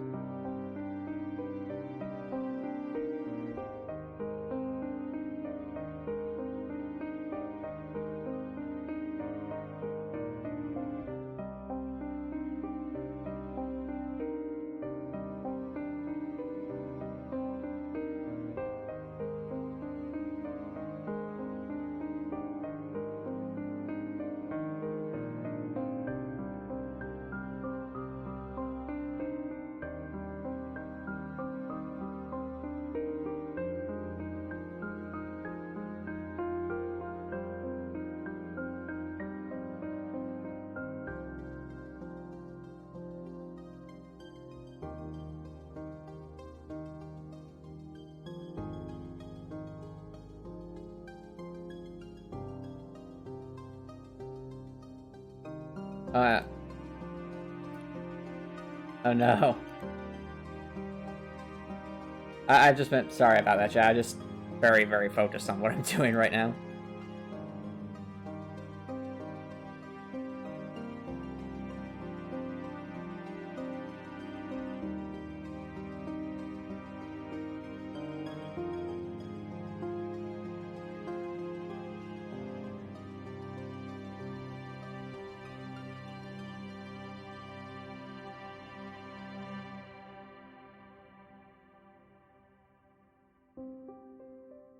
Rattle.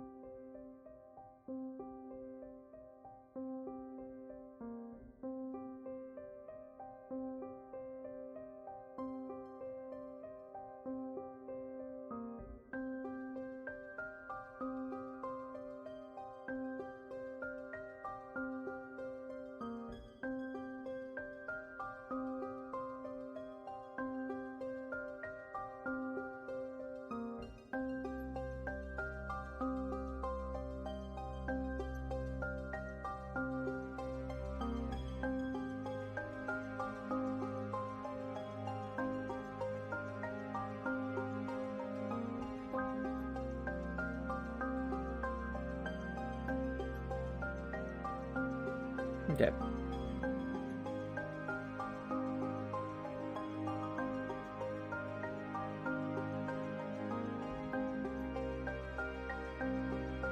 Put it there, or maybe up there.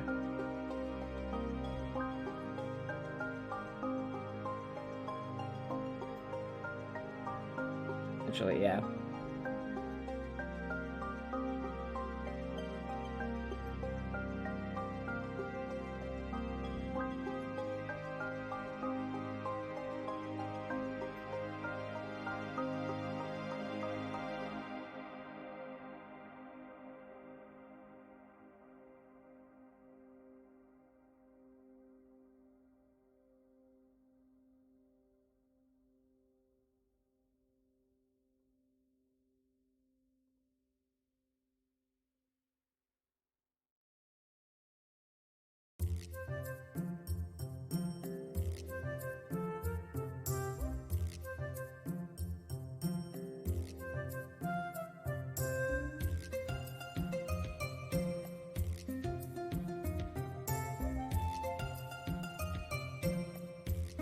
Okay.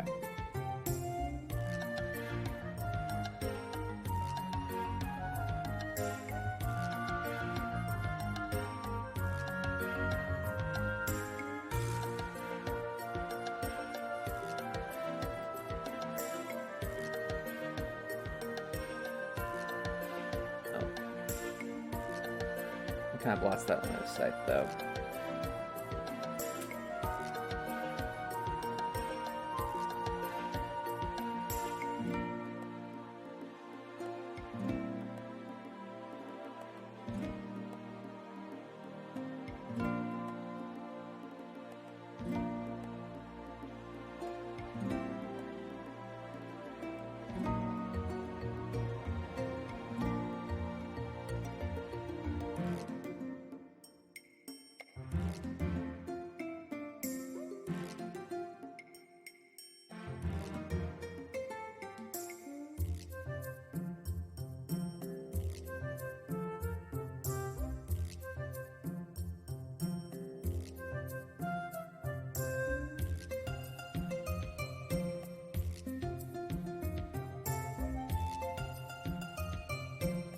Oh, what's up with all these cardboard boxes? These are actually not cardboard boxes, Copper Nicholson. They are cabinets.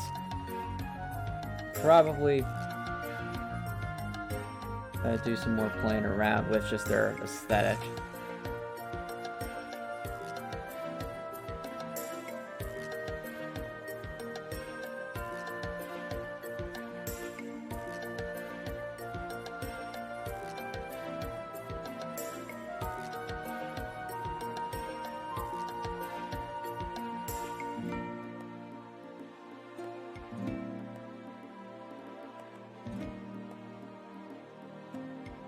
Colorful. All right.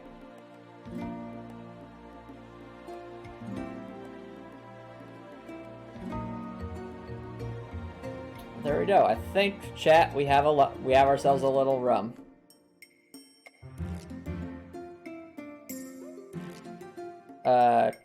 Gray bots. Oh, that's a machine, Copper Nicholson.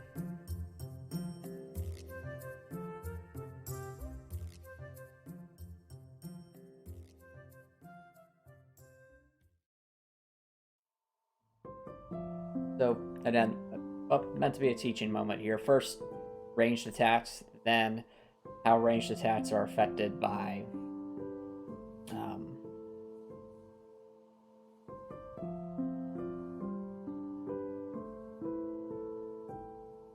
different heights and things like that.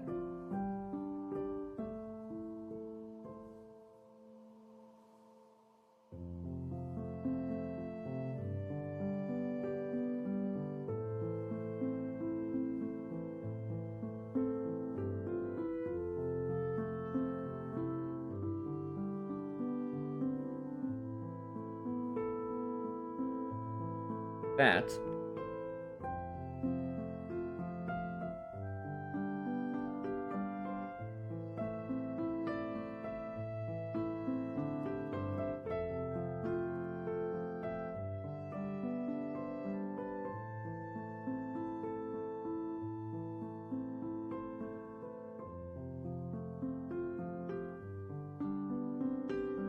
and something like that can show the player that they can hide behind.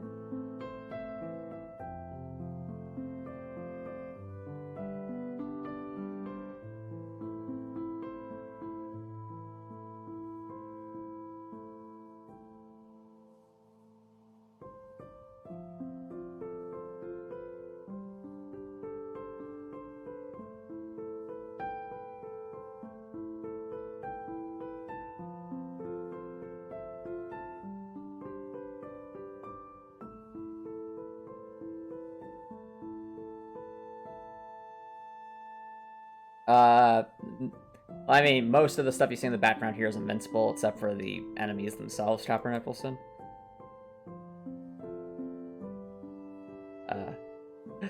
Is the machine evil? That's up for debate. I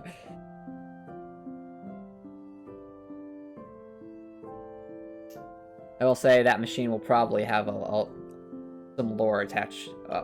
We'll probably have one of those what would be fluff dialogue in other games, but this game be more lore stuff attached to it.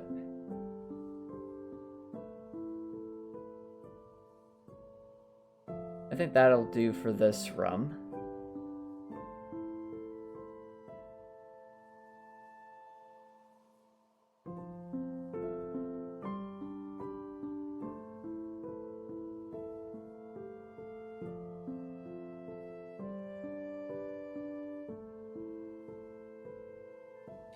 Actually, again, if it's supposed to be a teaching moment, then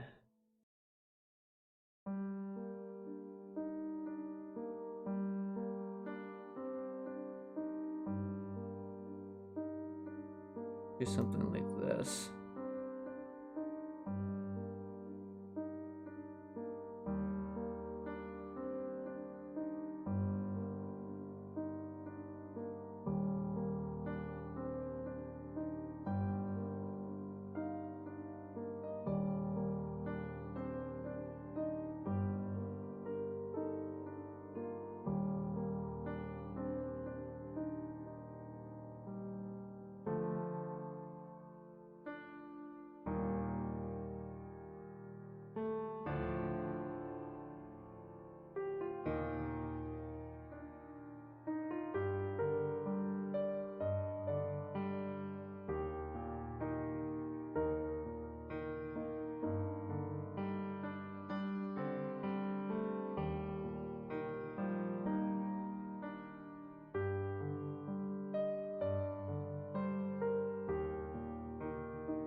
that over here and this over here, just to give them a little wiggle room.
Okay.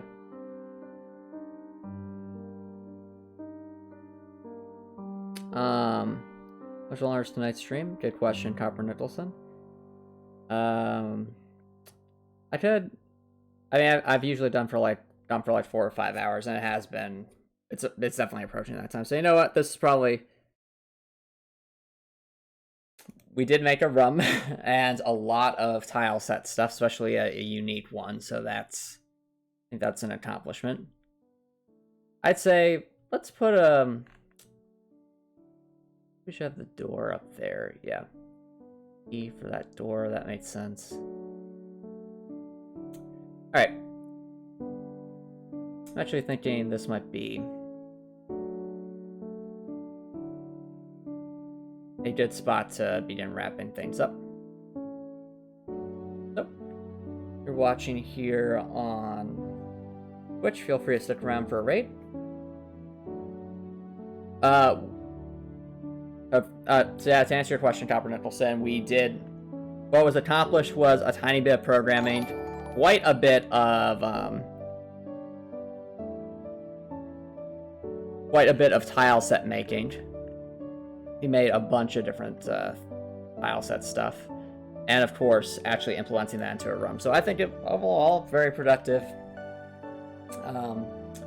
stream. But yeah, if you're watching here on Twitch, feel free to stick around for a raid.